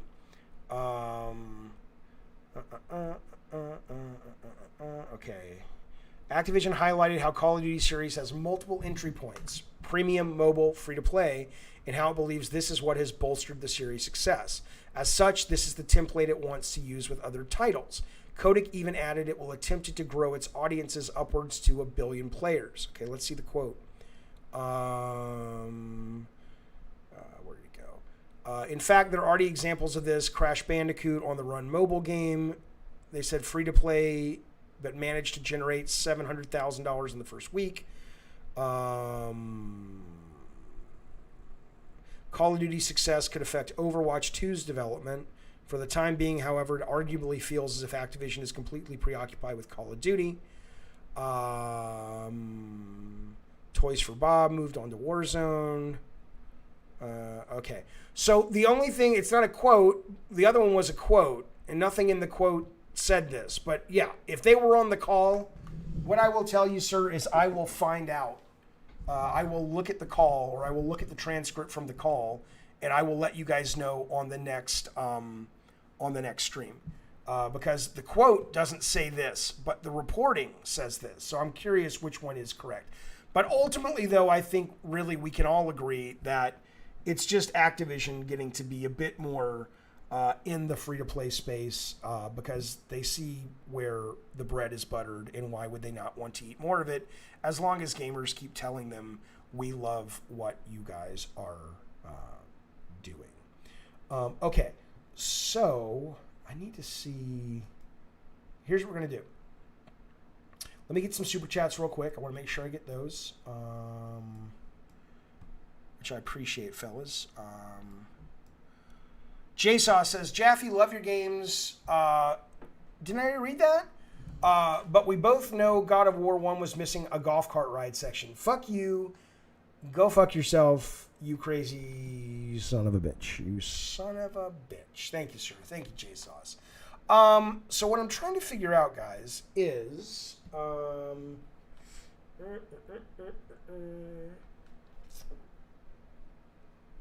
inebriated. Well, Scott, I've been drinking this on the stream. I'm kind of done drinking right now on the stream. I can't do it anymore. Okay, here's what I'm going to do. Epic versus Apple. Oh my God, Apple versus Epic. I want to talk about it. I'm trying to figure out, do I have the energy to talk about it right now, or should we talk about it on tomorrow's show? I'm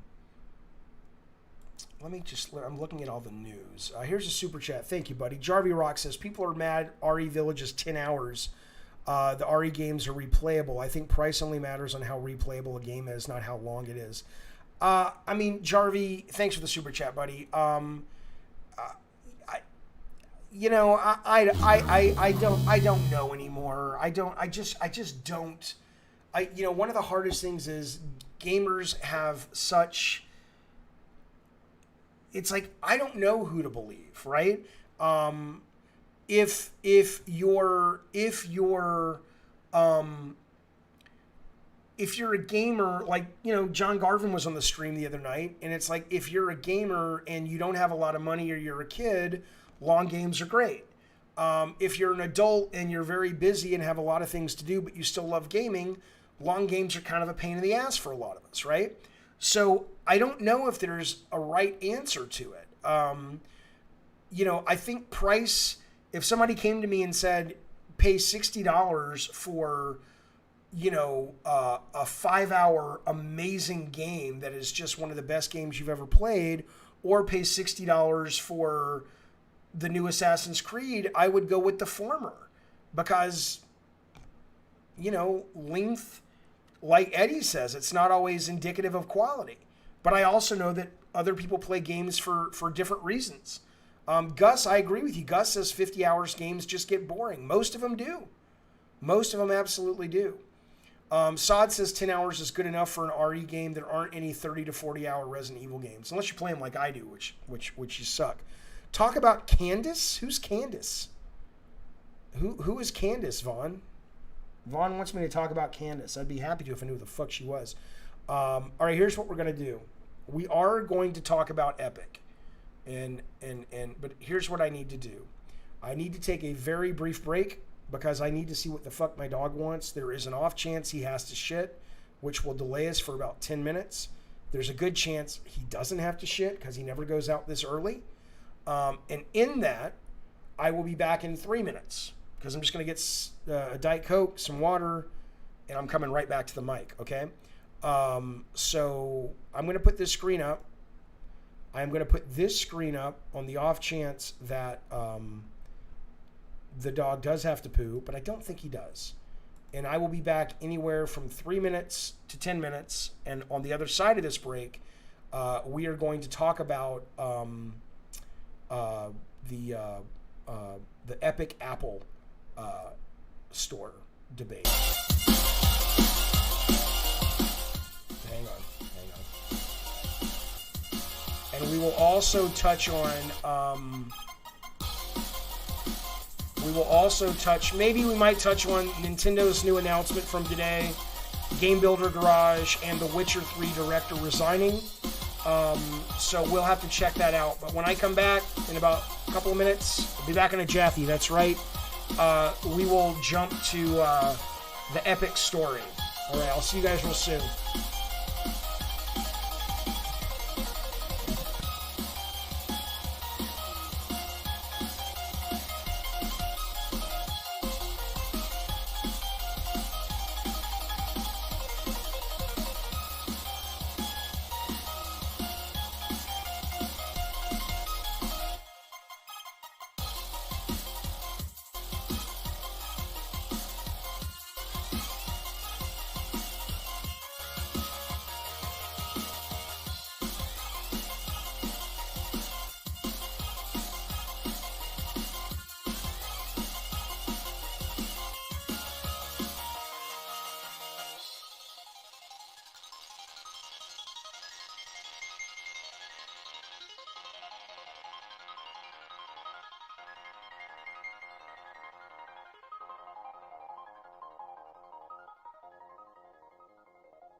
Just being needy. Give me a second. I gotta pour a drink.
All right.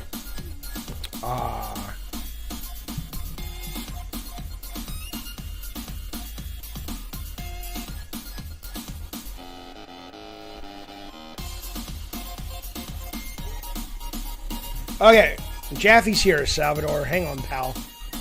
I apologize. But we're back. That was our little break. And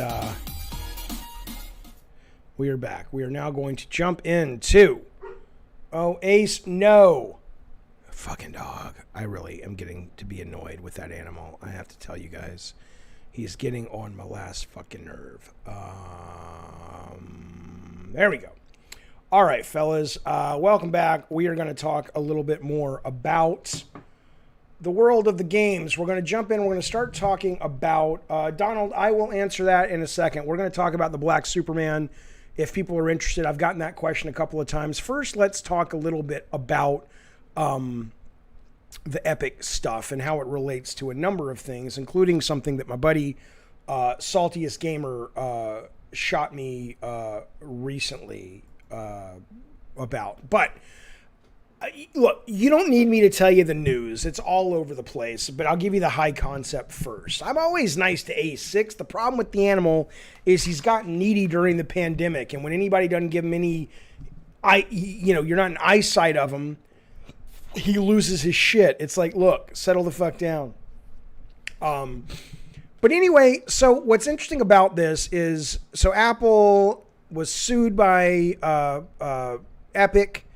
Epic was pissed off that Apple basically wasn't letting them do, you couldn't do Fortnite on their phone or something, I guess, because they wanted a cut from the percentage, 30% or something to run the thing. And I think, I don't know all the details. I think Epic was trying to get around that or something. Who the fuck knows? A lot of people know, but I don't know. But it's one of those things. Okay. So they go to court. The trial is you can see it publicly. I think you can hear it, but you can certainly, a lot of it's coming out publicly, a lot of the data, a lot of the information, a lot of stuff that the judge had said, I think today, he's like, I sealed a bunch of this shit that wasn't supposed to be released, but it looks like the genie's out of the bottle. So every day, 5, 6, 7 times a day, you're getting these data drops from the court case about what things cost and who got paid what, and emails between Steve Jobs and Epic, and emails between Phil Spencer and Tim Sweeney, who's the head of the goddamn Epic and whatnot. So, there's a lot of this shit you can read on your own. But I will tell you some of the stuff that has just popped my brain, and maybe you're interested in your own stuff. One of the things that just at a personal level that has just been interesting to me is kind of what a cutthroat kind of asshole Tim Sweeney seems to be. And I don't mean that disrespectfully. I don't think you maybe can have the kind of business that Epic is without that. But he just comes across so mild-mannered.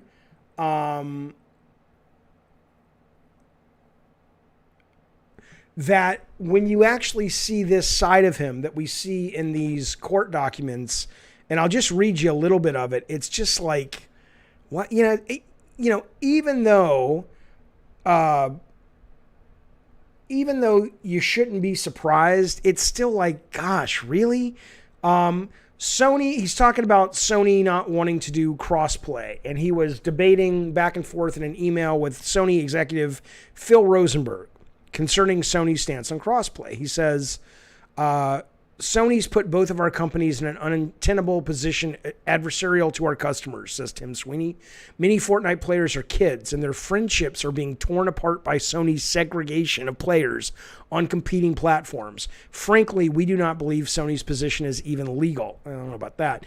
Sweeney goes on, please understand that Epic firmly believes that this action is a matter of legal right and moral duty. and that I am conveying this to you following extensive deliberation and legal analysis across several continents with Epic's board members and major investors, and that we are prepared to pursue this course with all available resources wherever it leads us and for however long. Rosenberg wrote back and said, as we have discussed, we would never want to inhibit a gamer from enjoying a game anywhere they want. We love our customers too. And then he follows it up.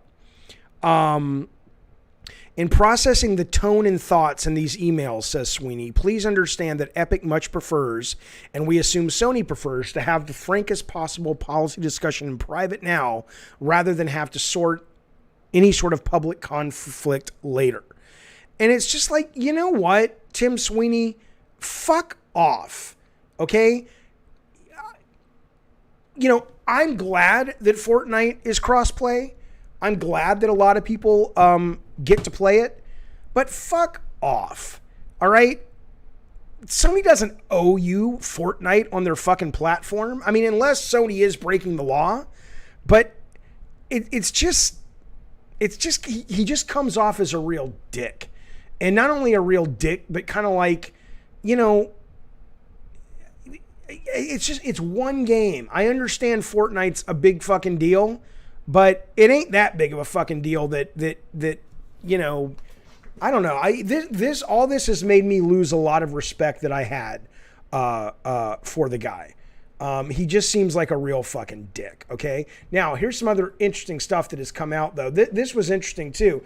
This is a quote from Tim Sweeney. I think Jessica Harvey is the one who found this. Another argument, says Tim in a tweet, against supporting free Fortnite is that, well, this is just $1 billion company, meaning Epic, fighting $1 trillion company, meaning Apple. It's all about money.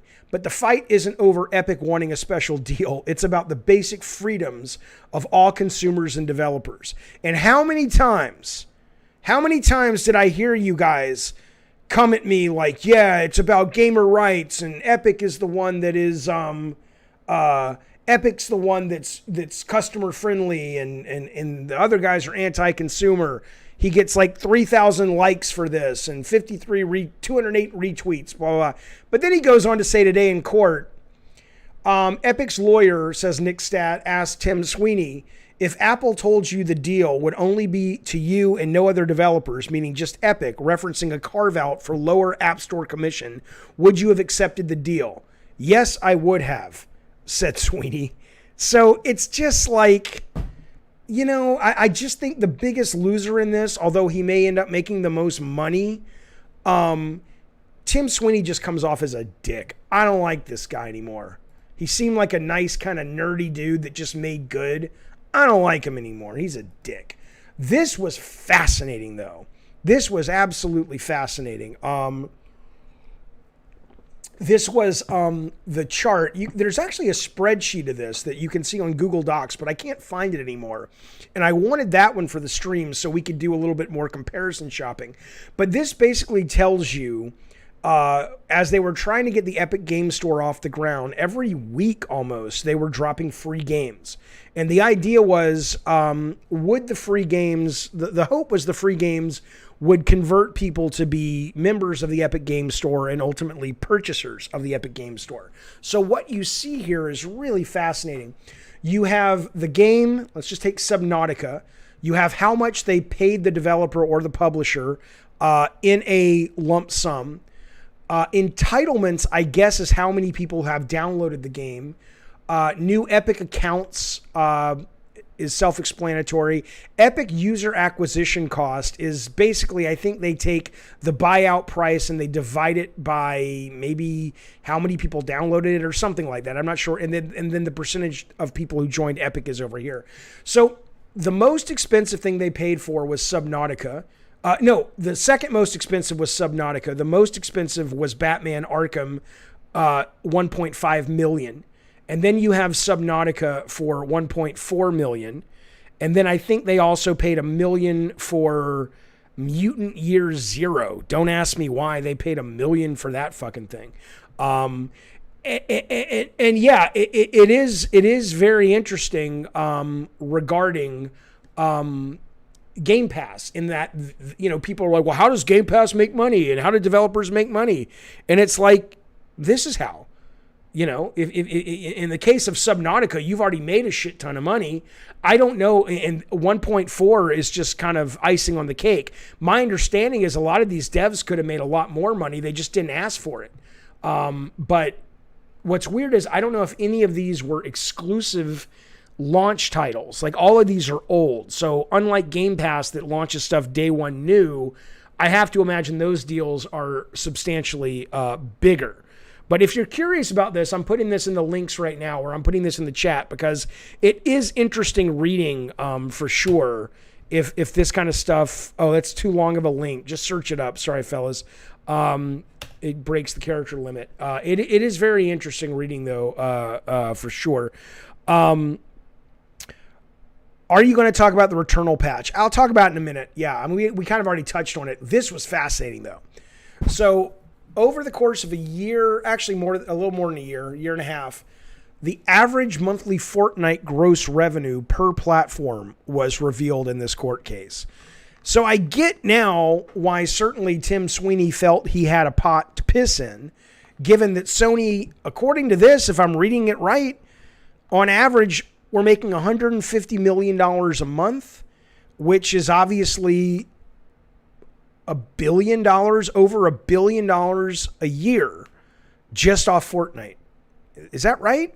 150 is 300 million for 2 months, 600 million for 4, so 6 times 12. Yeah, I mean, you're talking about over $1 billion.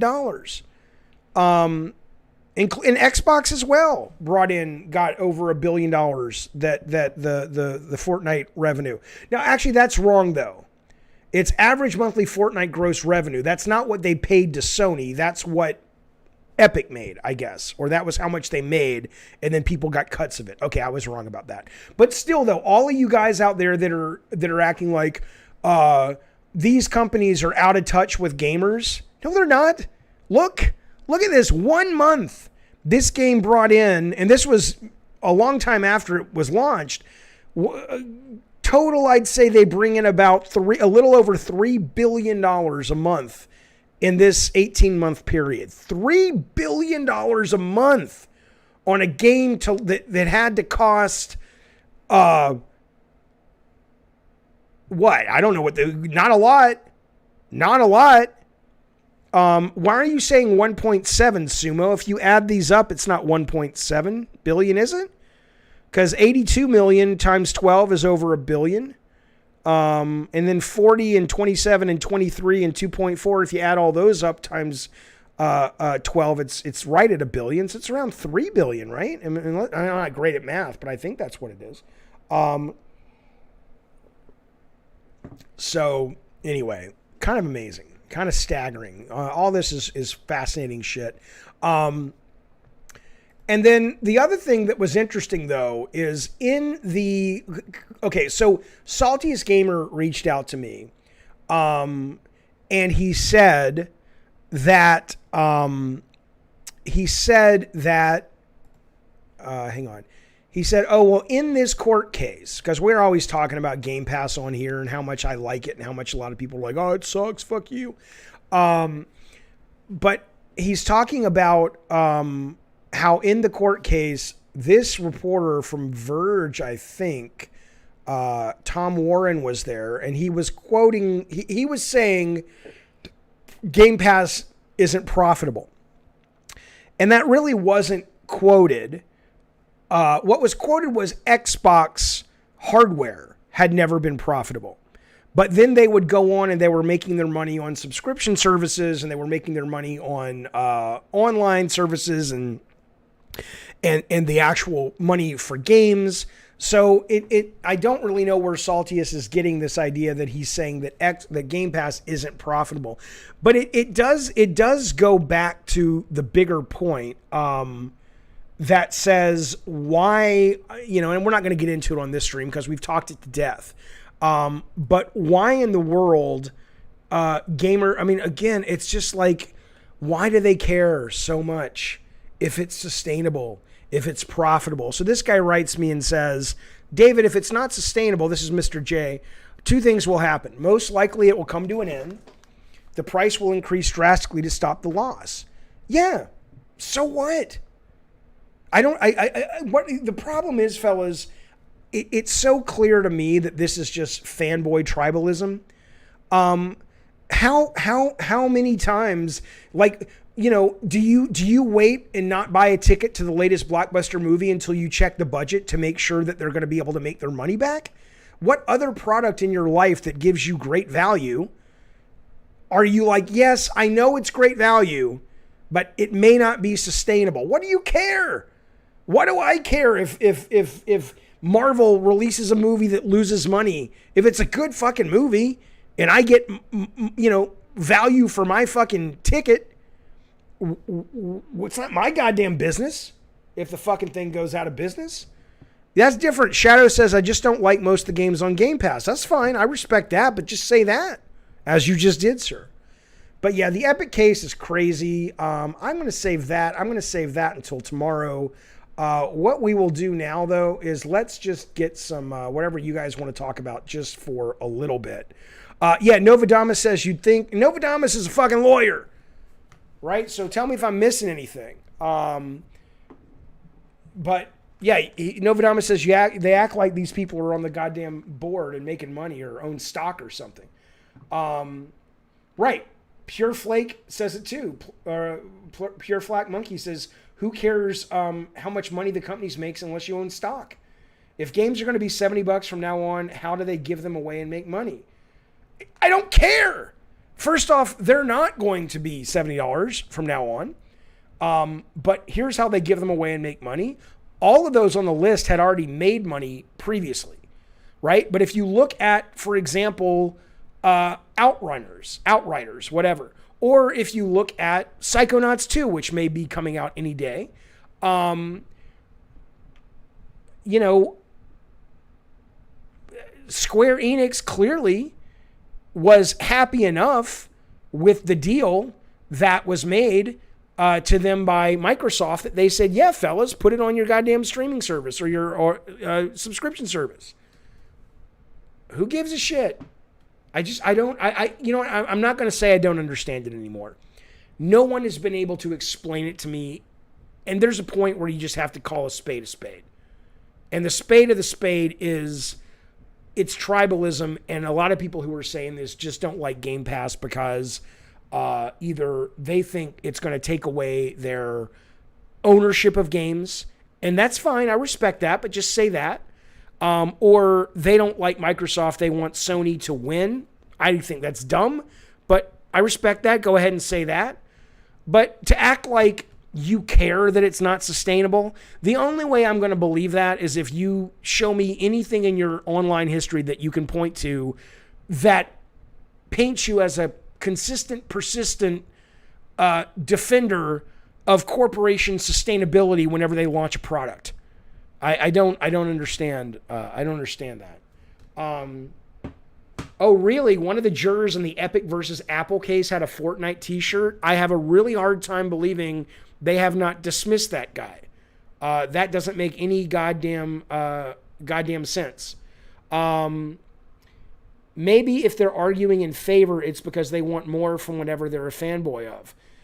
Yeah, sure. But you're arguing in favor. You can just say, this is a great value. I love this. And you're just being honest. I'm telling you, I love Game Pass. I love what PS Now could be. There's no ulterior motive. I'm telling you, I love it. But the people telling me they hate it aren't being honest about why they hate it. Sweetness says, I want Game Pass to go away so Xbox can go back to hopefully putting that money into making competitive first-party games. You're talking about a studio, because of Game Pass, that has acquired some of the biggest developers in the entire industry. You're talking about a studio that is spending $500 million on Halo. I don't know where you get the idea that they're not spending money on these games. And yes, Eric, the Xbox internal review of The Last of Us. I mean, there's nothing to talk about. Part of the leaks was that they had reviewed that and they said, we ultimately want our games to be this good. These guys make the best of the breed games. Everybody knows that. Everybody thinks I'm shitting on Sony. I'm telling you how much I adore Returnal, how much I love Days Gone, how much I love The Last of Us 2, how much they're the very best fucking developer in the goddamn business, and how their publishing studios are the best managers in the goddamn business. I'm just saying that ultimately I don't think that's going to be enough when you are putting convenience and free in front of most gamers. There's a reason Sony has a vibrant first party lineup, I think you meant to say. I hope you did. Otherwise, what do you know about their pastry selection at the Sony commissary that we don't know, sir? Saute Donkey says there's a reason Sony has a vibrant first party lineup and Microsoft has none. Sure. Yes, there is. But I don't think you're suggesting it's Game Pass, because they didn't have a compelling first party lineup last generation either. If you paid for a subservice for your streaming, says Danny the Hobo, and you know the company was giving it away to get customers and was not profitable at the price you pay, would you continue using them? Of course. Of course. Why would I not? Why would I not? I don't understand. You know, that's like you know, if I go to a restaurant that has amazing food, but I know they're only they're only selling amazing food to get their restaurant great reviews and get a lot of people passionate about their restaurant, and in a year from now they're going to change the quality of their food because they want to make cheaper food to make more profit. Cool. Then guess what? I'll stop eating at the restaurant. It's like, this is not like, I was going to say this is not a marriage, but that's not permanent for most people anyway. This is not a child that you have a child and you're committed to that child if you're a good human for the rest of your life. It's a fucking subscription service. I don't pay for Shudder anymore. I still love Shudder, but I accidentally forgot to renew my credit card. And every time I go on there, I'm like, oh yeah, I really need to fucking do that. But there hasn't been anything on Shudder in the last couple months where I'm like, oh, it's worth me going to get my wallet from the living room. I mean, it's not a big deal. I agree with Jodicus. Let's call a spade a spade. The people who were complaining about Game Pass would not bat an eye if PlayStation was doing it. They wouldn't, and my friend, they won't, because mark my words, PlayStation absolutely will be doing it sooner than later. Regarding the patch for Returnal, somebody was asking about that. All I will tell you about that is it seems that they put out a patch last night or sometime today, and it caused bugs, and they removed it, and they've put the old patch back up. So it's not like if you play it right now, you're going to have a problem. You might have a problem though if you're in the middle of a game and you go into sleep mode, and when you come back to it and you activate online, you're going to lose all of your you're going to lose all that run, but you're not going to have any other problem. But my understanding is they realized it was buggy. Within 2 hours they took it down, and everything's fine. But that's kind of the story there. Yes, but that is what companies are trying to get us to pay. Let me bring, actually, Dirty Hobo. Dirty Hobo, are you Daniel Hobo? Or do I have two hobos? When games like Elder Scrolls, says Jojo D, Doom, Prey, Dishonored, and Rage are only on Game Pass, there will be crying and whining on the Sony side. Of course. Of course. I'm going to bring in Dirty Hobo. I'm assuming that's Daniel. Might not be. Dirty Hobo. That's me. You are Daniel Hobo. Yes. Okay. What's up, pal? Go. So I want to talk about the subscription thing, and I do like Game Pass. I think what they offer is great for the price. I think what people are resisting to sign up for is, we kind of know what they're doing is they're trying to get us hooked on it. They're going to make it the only way you can get games, and then either the price is going to go up or, you know, they're going to go out of business because they can't keep that sustainable. So what? Why is that a problem? Well, what do we do when they raise the price to $70 and you can't buy a game anymore because it's only the subscription service? Because that's if that goes mainstream and that's what everybody uses, eventually, they're going to phase out buying games. And, they won't. Everybody wants you to pay for a subscription service. Everybody wants that because it's not just here's $60 for 1 month and here it's on our books. It's we have a customer and this money is coming in for every month for the next 12 months. It looks great on their books. And maybe even more because they'll forget to cancel it and they'll forget they even have it. It might be, I get it. I get why the subscription model is appealing to customers. I mean, to companies. But again, there's this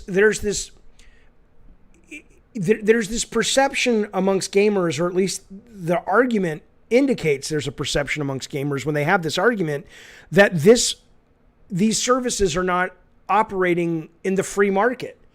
If Microsoft comes out and prices themselves out of the audience that's willing to pay, and even if all of the other people have done this as well, ultimately a company is going to realize, well, we're in a better position to make money because we can do, just like Blockbuster and Netflix, we can do what those guys aren't doing, and we can plant the flag of success. So, I just don't want one, Game Pass or Net.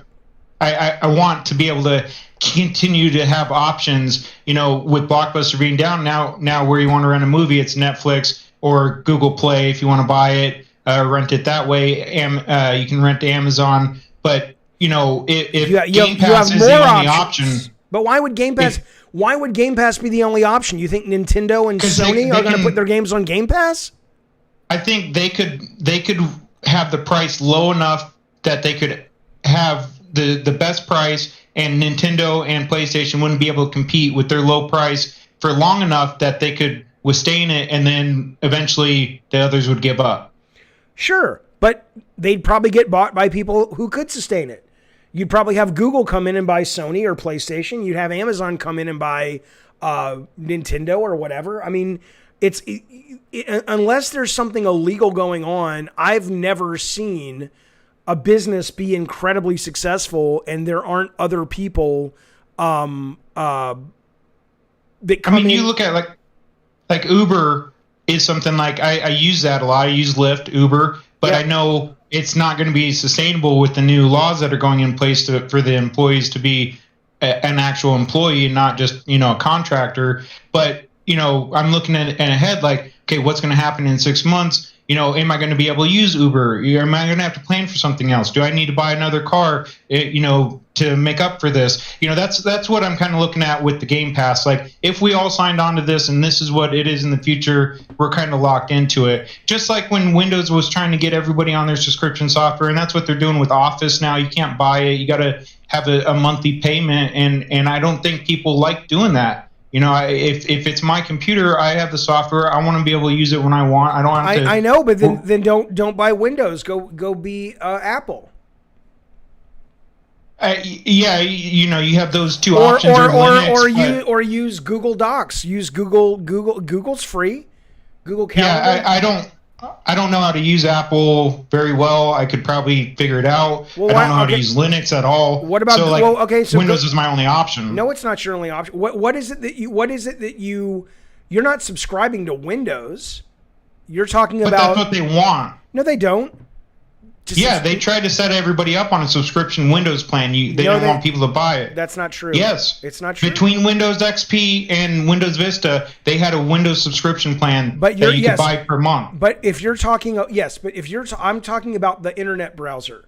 I'm not talking about... I'm talking about Windows, like your actual My Computer Windows. Why do you even need that?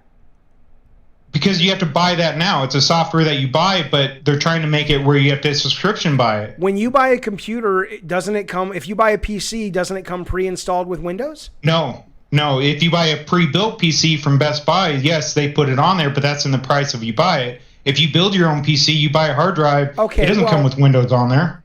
Okay, fine. But now you're talking though about sort of a niche at that point, right? I mean, I think a lot of people build their computers, and I bought my own Windows software back in the day. Most people do not build their own computers. The vast majority of people don't want to, don't know how, aren't interested in that. I think you should check out PC Parts Builder because there are a lot of people that build PCs. Yeah, at a place called PC Parts Builder.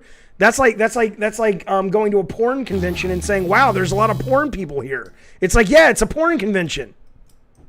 I agree, but I mean, if you look at, most people don't have $4,000 to drop on a streaming pre-built PC. You know, you can buy it and build it for $1,500. I understand the value of building your own PC. I'm not saying it's dumb.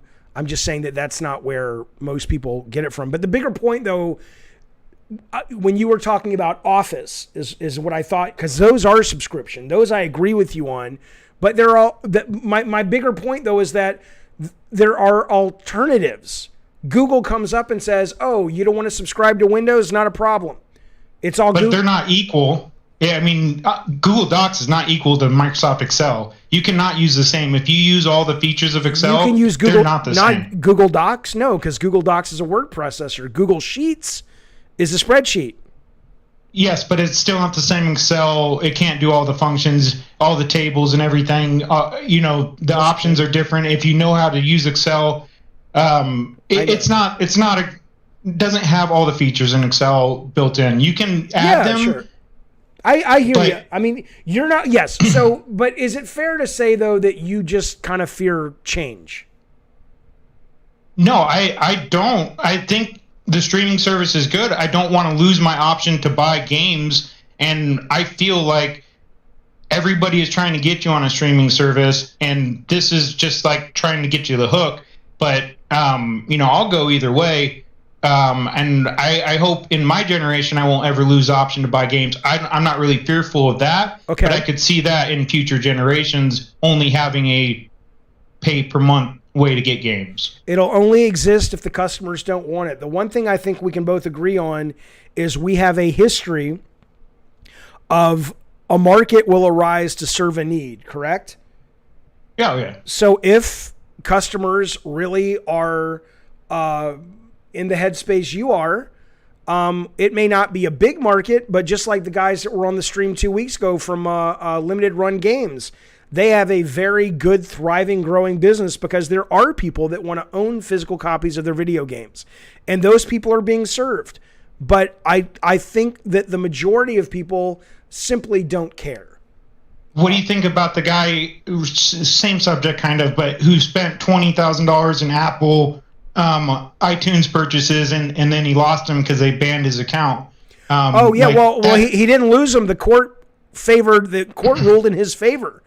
Yes, he lost them until he sued. I mean, right, and Apple takes a lot of work, and you got to have some money to do that. So yeah, I think if you're an right. average person, you would have just lost them. Well, but he did get them back with a fight. I understand, but let me answer your question. Your question. What I think is, like anything else, that a corporation is going to get away with whatever a corporation can get away with for the most part, unless they happen to be Ben and Jerry's or something that at least we think so far is genuinely, they put, humanity above profit, but most corporations don't.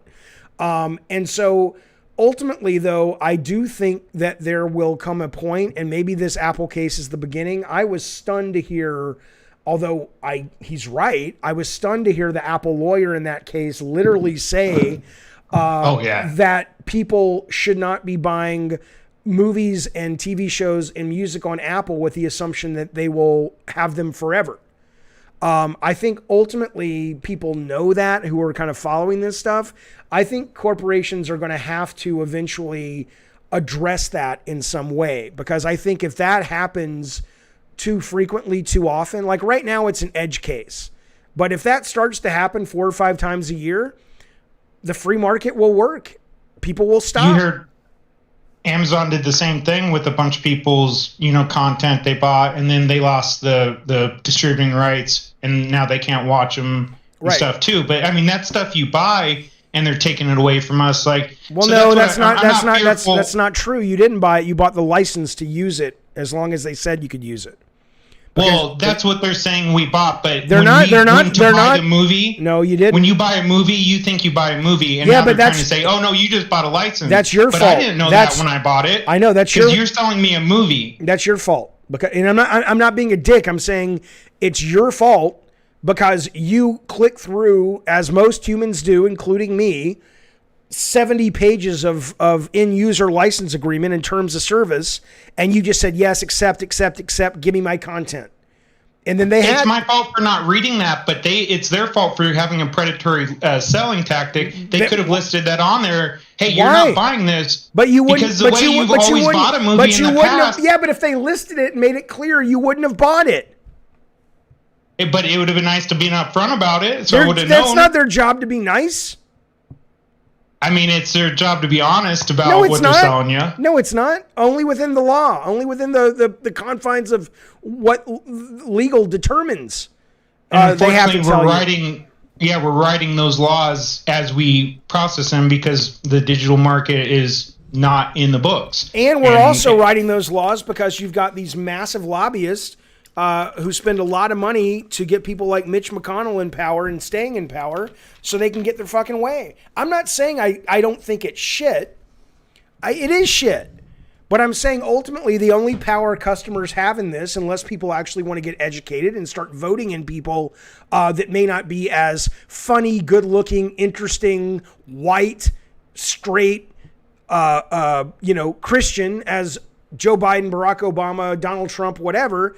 If you want to start voting in politicians that might be a little quirky and weird, but actually do want to put the public interest first, then we get what we deserve. And in the meantime, the only power we have until that happens is we eventually just wake up and learn not to buy things. But I don't know if that's going to happen because convenience trumps everything else for most people.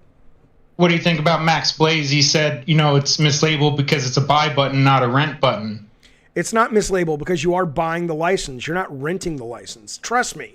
These are smart motherfuckers. Novodamus is a goddamn attorney. I'm not going to tell you where he works. You'd be impressed if you knew where he works. Maybe he'll tell you. But what I'm saying is, it's not like they were like, oh, shucks, we put the wrong word. These motherfuckers charge a lot of money per hour. You know how much my attorney charges per hour? You don't think it's misleading? You know how much my attorney charges per hour? A lot? Guess. I never had an attorney. I Guess. have no clue. I've never had to need Guess. one. $1,000 an hour. No. $600 an hour. There are a lot that charge a lot more, but this guy's really fucking good. But anyway, the point being though is, yes, it's misleading, but it's misleading within the permission, current laws. Yeah, within the permission of the law. They don't want it to say rent. They want it to say buy. There's a great documentary on Netflix, which is a subscription service, which is actually all about this, which is absolutely fascinating. So, I mean, I don't disagree with you that part of it's shitty, but customers are always in a battle. And that's why gamers frustrate the fuck out of me sometimes, because they act like Sony is their friend. They act like Microsoft and Phil Spencer is their friend. I'm not saying Scott Rhodey, who runs American PlayStation, isn't one of the nicest guys I've ever met, because he is. I'm not saying Phil Spencer as a human probably isn't a super nice, down-to-earth dude, because he probably is. But the companies don't give a fuck about you. The only, that. Yeah, well, a lot of people don't. The fact that Tim Sweeney, who looks like the most benign nerd on the block, and we're like, boy, that's cool to see a nerd make good, will tweet out that we're not doing this just for Epic to make money. We're doing this because it's right and moral. And then in court, though, he has to admit, I would have totally taken a backroom deal with Apple, even if no one else would have gotten the same deal. I mean, people need to grow the fuck up and stop thinking that these companies, when they say things that make it seem like they want to be your friends, what is that called? A parasocial relationship when it happens with somebody on YouTube or social media? I don't know what I don't know what the word is when it happens with a company. But these fucking gamers, I mean, and I'm not blowing smoke up their buttholes. Gamers are smart. You have to be smart to play a lot of games. You have to have not critical thinking skills, but you have to have planning skills, spatial relation skills. You have to have discipline and focus. For gamers to be that smart, I'm always surprised how stupid they are when they act when they are surprised that these companies aren't their buddies. They're in it for them.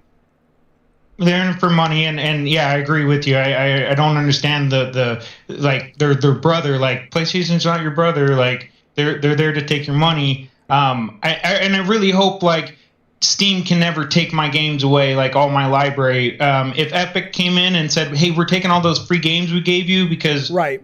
we just gave you the license for it," I'd be okay with it because I didn't spend any money. But the stuff I shelled out $60 for, you take that from me, and then it's like, well, I think we need class action. So as long as we all go ahead and proceed, and as a community, and keep it where we're not going to get shafted in the end, I think the streaming service is going to be great. I think it already is great now for the price. Yeah, it's just but too good to be true. Well, it's too good to be true until it isn't. And when it's not, guess what you do? You take your toys and you go home. That's the biggest power you have. Trust me, I've worked for these companies. They are desperate for you to love them. They are desperate for you to want their shit. So gamers are in the power position. Which is why hardcore gamers are not in the power position, because Activision, as much as I dislike Bobby Kotick, and unlike Phil Spencer or Scott Rhodey, I think those guys are genuinely nice people. I think Kotick is going to hell. I don't even believe in hell, and I think he's going to hell. Okay.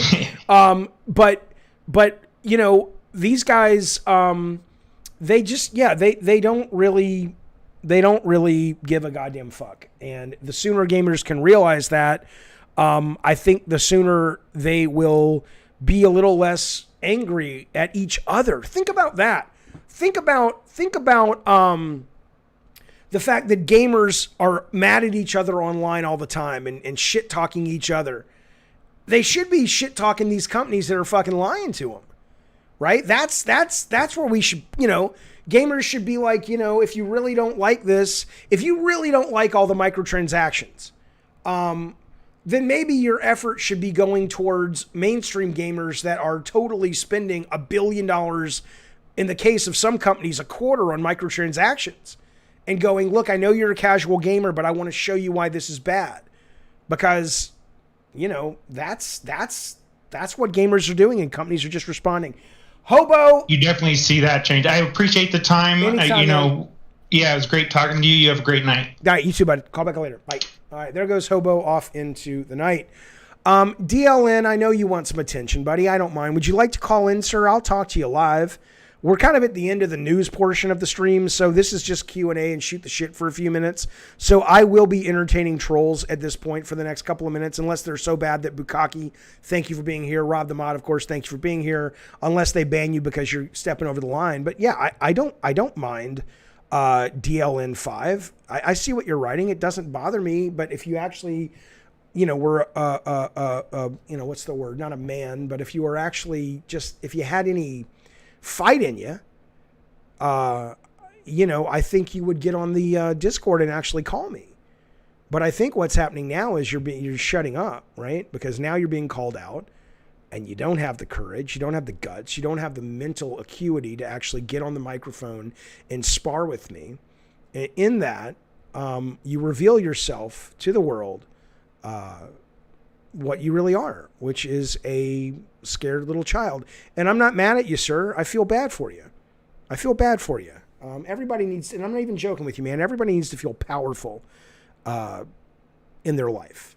Everybody needs to feel that they have a sense of ownership and agency to their own lives. And perhaps the fact that you don't is why you behave the way you do, would be my suggestion. Bacon Magma says, Jaffe, thoughts on necrophilia? Not necrophiliac, necrophilia. Should it be allowed or should it be banned? I think, honestly, I can't fathom why that's interesting, but I also can't fathom why people love, I don't fucking know. I'm not really into feet. I'm not opposed to feet. We need them. But it's not my fetish for sure. So, I'm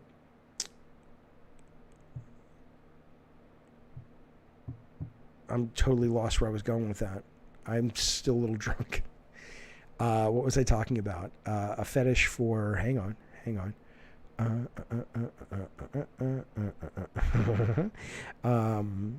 I don't know why. Oh, necrophilia. Right. I don't know. I'm not calling him. I have it set up. I'm doing the stream. I'm not going to call you and give you my phone number. Get on the Discord and call me, motherfucker. Necrophilia. So the point is, if you are into necrophilia and you say, when I die, I am willing to allow my body to be used as such, I don't care. If you're a grown ass adult and you make that decision, sure. You know, I mean, I think that's totally fine. I don't understand the benefits of it. I will tell you, I've talked about this before once. I was looking at some porn one night and I happened upon, I don't even know what it was because I wasn't, you know, I certainly was. Oh, I do know what it was. It wasn't porn. It was, I was trying to do, back when I was doing the Jaffe stream, I was trying to do like a series on the dark web. And I didn't really get into the dark web, but I was like, I'm going to find the creepiest corners of the internet. And I'm not going to call you DLN5. You call me on the Discord. So anyway, so I'm looking up like weird sites and it gets into a porn site. And it was just like, no, it wasn't disturbing. It was just like, what is this? This is dumb. It's like, you know, little people having sex with donkeys. It's like, you know, it's not, nothing's appealing about it, but it's like, I've seen it, you know, before, like Mr. Hands and things like that. Anyway, but I click on this other one. And it's a guy fucking a corpse. And I have never seen it in my life. And it was so disturbing. The guy was going back and forth, back and forth, back and forth. And it was this Asian woman. Her eyes were wide open. And obviously, you know, she's dead. So there's no muscles. There's no tense aspect to her body. And so her body's just like, you know, like this. Like she's riding in like a fucking carriage going through the goddamn, you know, countryside on a broken road. And her body's just like, ga-dunk, ga-dunk, ga-dunk, ga-dunk, and her head's hitting the back of the board. And it was just disturbing as fuck. But again, if you want to leave your fucking body to necrophiliacs, I don't really have a problem with it. Yeah, it was your ex-wife. That's right. Peapod says, bro, stop. That's right. That's exactly right. Okay. Of course it's disgusting. I'm not trying to sell it to you as a good thing. Okay.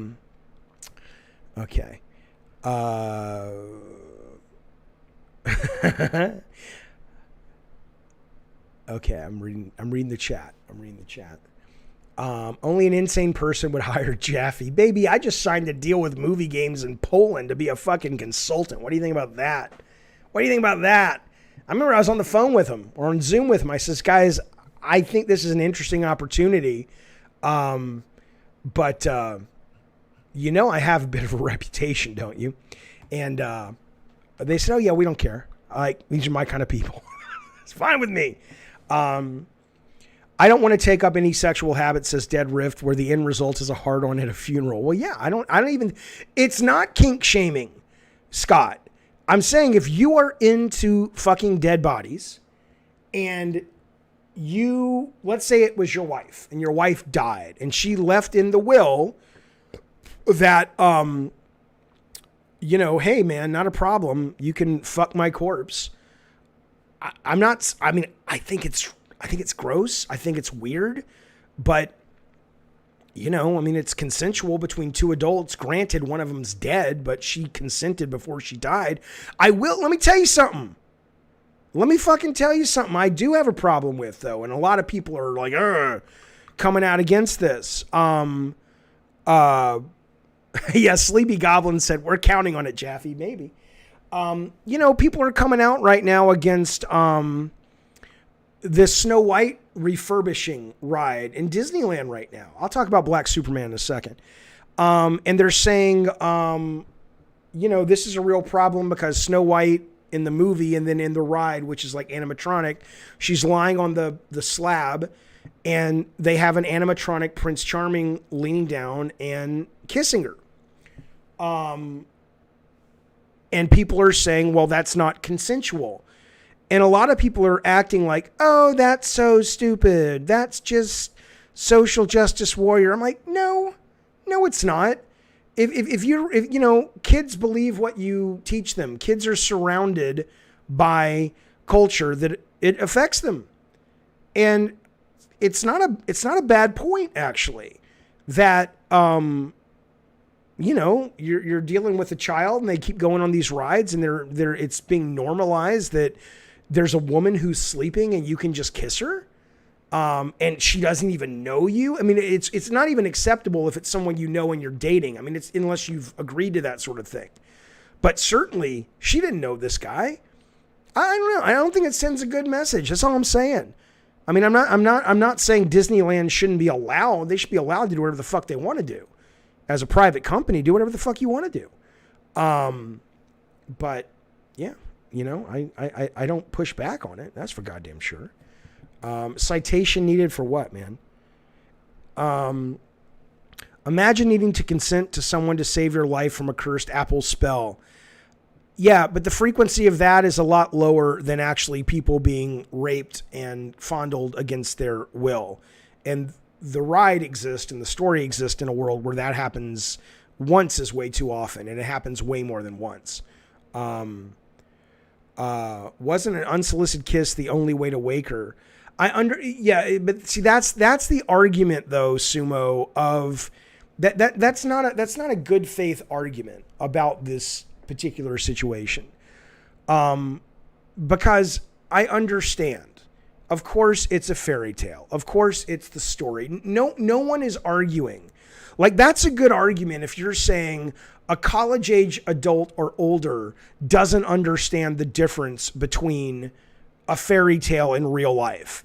Then it's just like, okay, or Returnal saying fantasies don't cause real-life atrocities. I understand that, but I think you guys are intentionally not listening. And I agree, YouTube. The parent's job is to explain the kid's difference between fantasy and reality. Sure. I'm not suggesting it's not. But why does it need to be there in the first place? I mean, if you went back in time and asked the people who made the movie or wrote the original fairy tale, was this meant to basically be a lesson for kids about consent? They would say, what? Right? No, it wasn't. Okay. So at that point, a lot of things, you know, we as a society change, and our art. Here's what I'll tell you. If you think the Confederate flag should be in a museum only and not flown on a flagpole of a government building, or even maybe on someone's truck, and I do, by the way, I think those things should be in a museum. We don't need those fucking things flying out in the world. That's ridiculous. But if you agree with that, then you also kind of have to agree with the idea that there are changes in society, and as those things change, what is considered normal and acceptable is going to also change sometimes. So it's not that I don't think a parent could tell a kid it's wrong. I think that ideally, if you're going to Disneyland and you're going to inundate these children with movies that they watch over and over and over and over, why not show them a fairy tale that doesn't have someone physically accosting someone, right? I don't understand. Of course, it was different times. You know, ever living in the South, I was born in Alabama. I lived in the South for 18 years. Well, I agree with absolute free speech as well. But free speech does not mean, that's why I was saying, I think if you want to have a flag on your truck that's a Confederate flag, I think it's stupid, but you should be allowed. But you do not get to fly a Confederate flag over a fucking taxpayer government building, because that is a violation, or that is not protected by free speech. What problems have you encountered in Returnal, the game?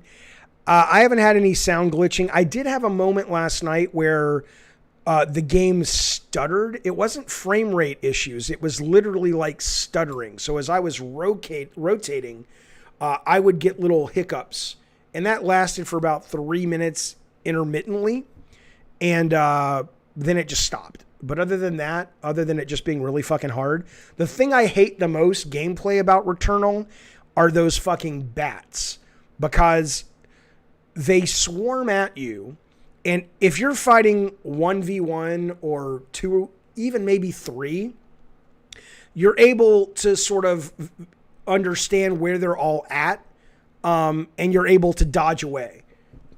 But when you've got them coming from all sides, and there's a lot of them, it's just, you just have to be lucky, so I that would be my biggest problem. MRN, I made it to the second level, almost to the end of it with the boss, but I love it though. I fucking love it. I'm going to play it tonight. I may stream it tonight. We need a big debate about Game Pass. That's pretty much what this show always devolves into, man. We don't want to forget our past, right or wrong. No one, yeah, but Knobs, that's the, no one's suggesting forgetting our past. But put it in a museum. You don't need to fucking fly a Confederate flag over a goddamn court building. You don't need a statue of a soldier that fought for the rights for Americans to physically own, beat, kill, murder, and rape their fellow Americans up in a way that celebrates them. Put it in a fucking statue. That's all I'm saying. I haven't played the Mad Max game. I have it, but I haven't played it. All right. I think we're done, fellas. I think I'm fried. But listen to me. Listen to me. If a Confederate flag is not racist, neither is a Nazi flag. Well, Confederate flag, I don't really understand that. No object is inherently racist, but what is ascribed to that object is a reflection of racist ideas. Do you think that scene has caused anybody to think it's okay for non-consensual actions? Do kids even know about consent? Again, Daniel, it's like the idea that it's these things. I mean, come on, man. These things get normalized. It's not the fact that a kid walks out of the Snow White ride and is capable of writing a dissertation on consent or writing about how disturbed they are that there was no consent.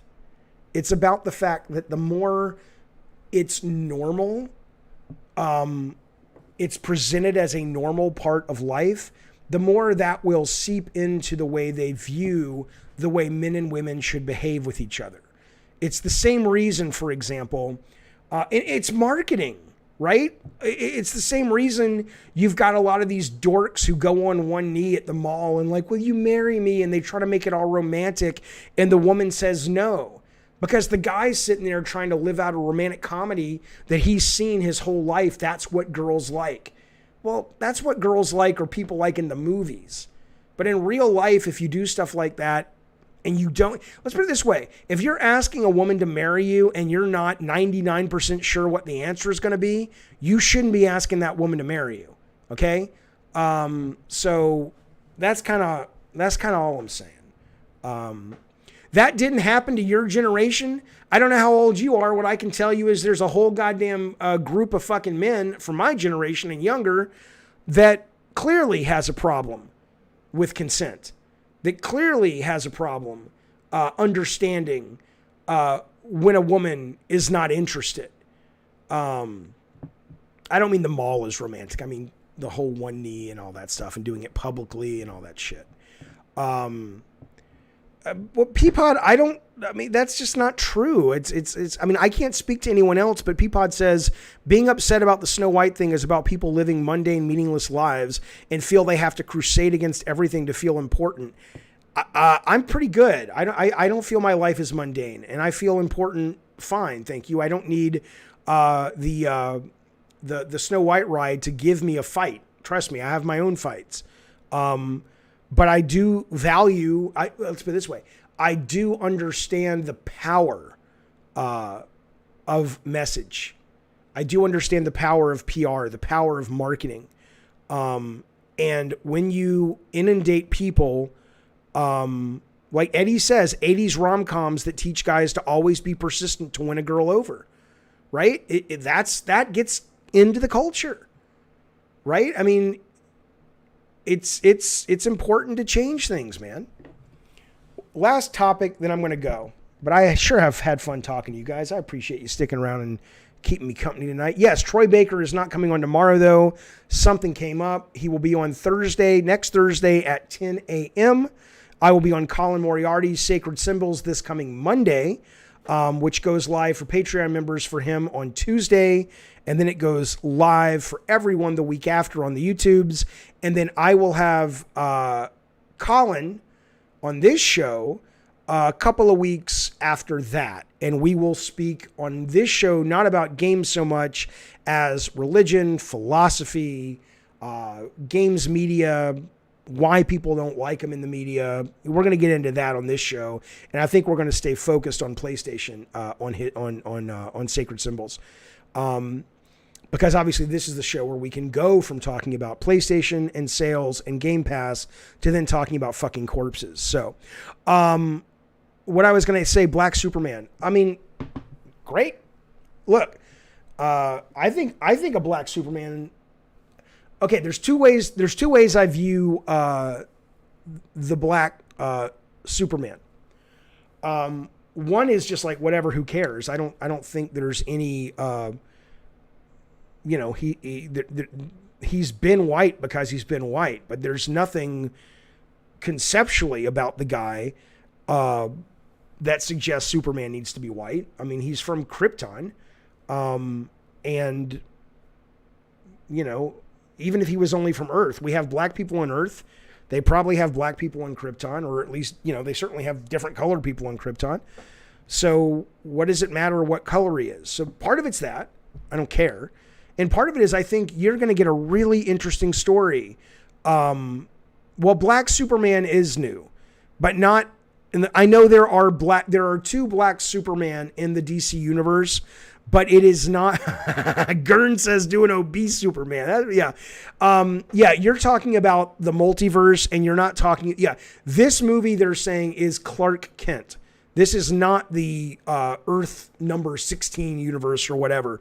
This is literally Clark Kent's story, but he's a black dude, right? Well, imagine, and it is Clark Kent. It will be Clark Kent, Tech. But imagine how interesting that is, right? Imagine the story that you could tell if suddenly it's a little black baby that lands on a farm in the middle of America where there is more racism than in the big cities. And it's raised by two white people, right? The baby. Or imagine that it's not. It's raised by a black family, but then suddenly you've got Clark Kent who cannot reveal he's Superman, and he gets pulled over by fucking racist cops while he's driving him and Lois somewhere. Well, now what happens, right? I mean, what does he do? Does he hold in the fact that he knows he could cough and snap these people to death? Or does he somehow, don't ask me how, rise above that, if that even makes sense, to rise above it and go, you need to evolve and I'm going to help you. There's a great alchemy that could happen by actually making a Black Superman. But even if you don't do any of that and he's just black because he's black, who gives a shit? Let him be black. Let him be Mexican. There's nothing that says the guy needs to be a white guy. So why not make a Green Lantern with Jon Stewart? Who cares? Why would it end DC for good? I don't understand. Why do you care if he's black? It's the color of his skin. What? I mean, I'm not even fucking with you. Why do you care? If Superman's flying around and he's played by who are they talking about? The guy who plays Creed, Jordan or something, or I don't know, that guy. He was on Friday Night Lights and he was in Black Panther. If he's flying around and he's a black dude or a white dude or an Asian dude, what does it matter? I mean, seriously, why do you care what color his skin is? He's just a guy. He's Superman, man. Seems like they're going to make all of them black at some point. I mean, Michael B. Jordan, that's what it is. I was thinking of Montel Jordan, who's saying, this is how we do it. Anyway, or any other skin color, right? Who gives a fucking shit? I think people are, just own that you're racist. Just own that you're racist. That, at least I would respect. It's like, you know what, Jeffrey, but here's the thing. Here's the thing. I don't like black people. Okay, well, then at least I don't respect that position. Yeah, Montel Williams. But I respect enough that you know you're racist and you're just open about it. At least in the South, a lot of them are open about it. They're just like, I don't like black people. It's like, okay, I think you're a moron, but at least I have respect for you being an open racist, you know?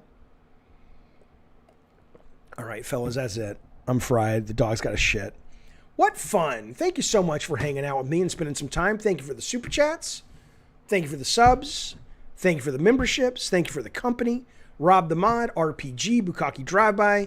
Thank you very goddamn much for modding these crazy motherfuckers. I will be doing a political show on Twitch. That's why.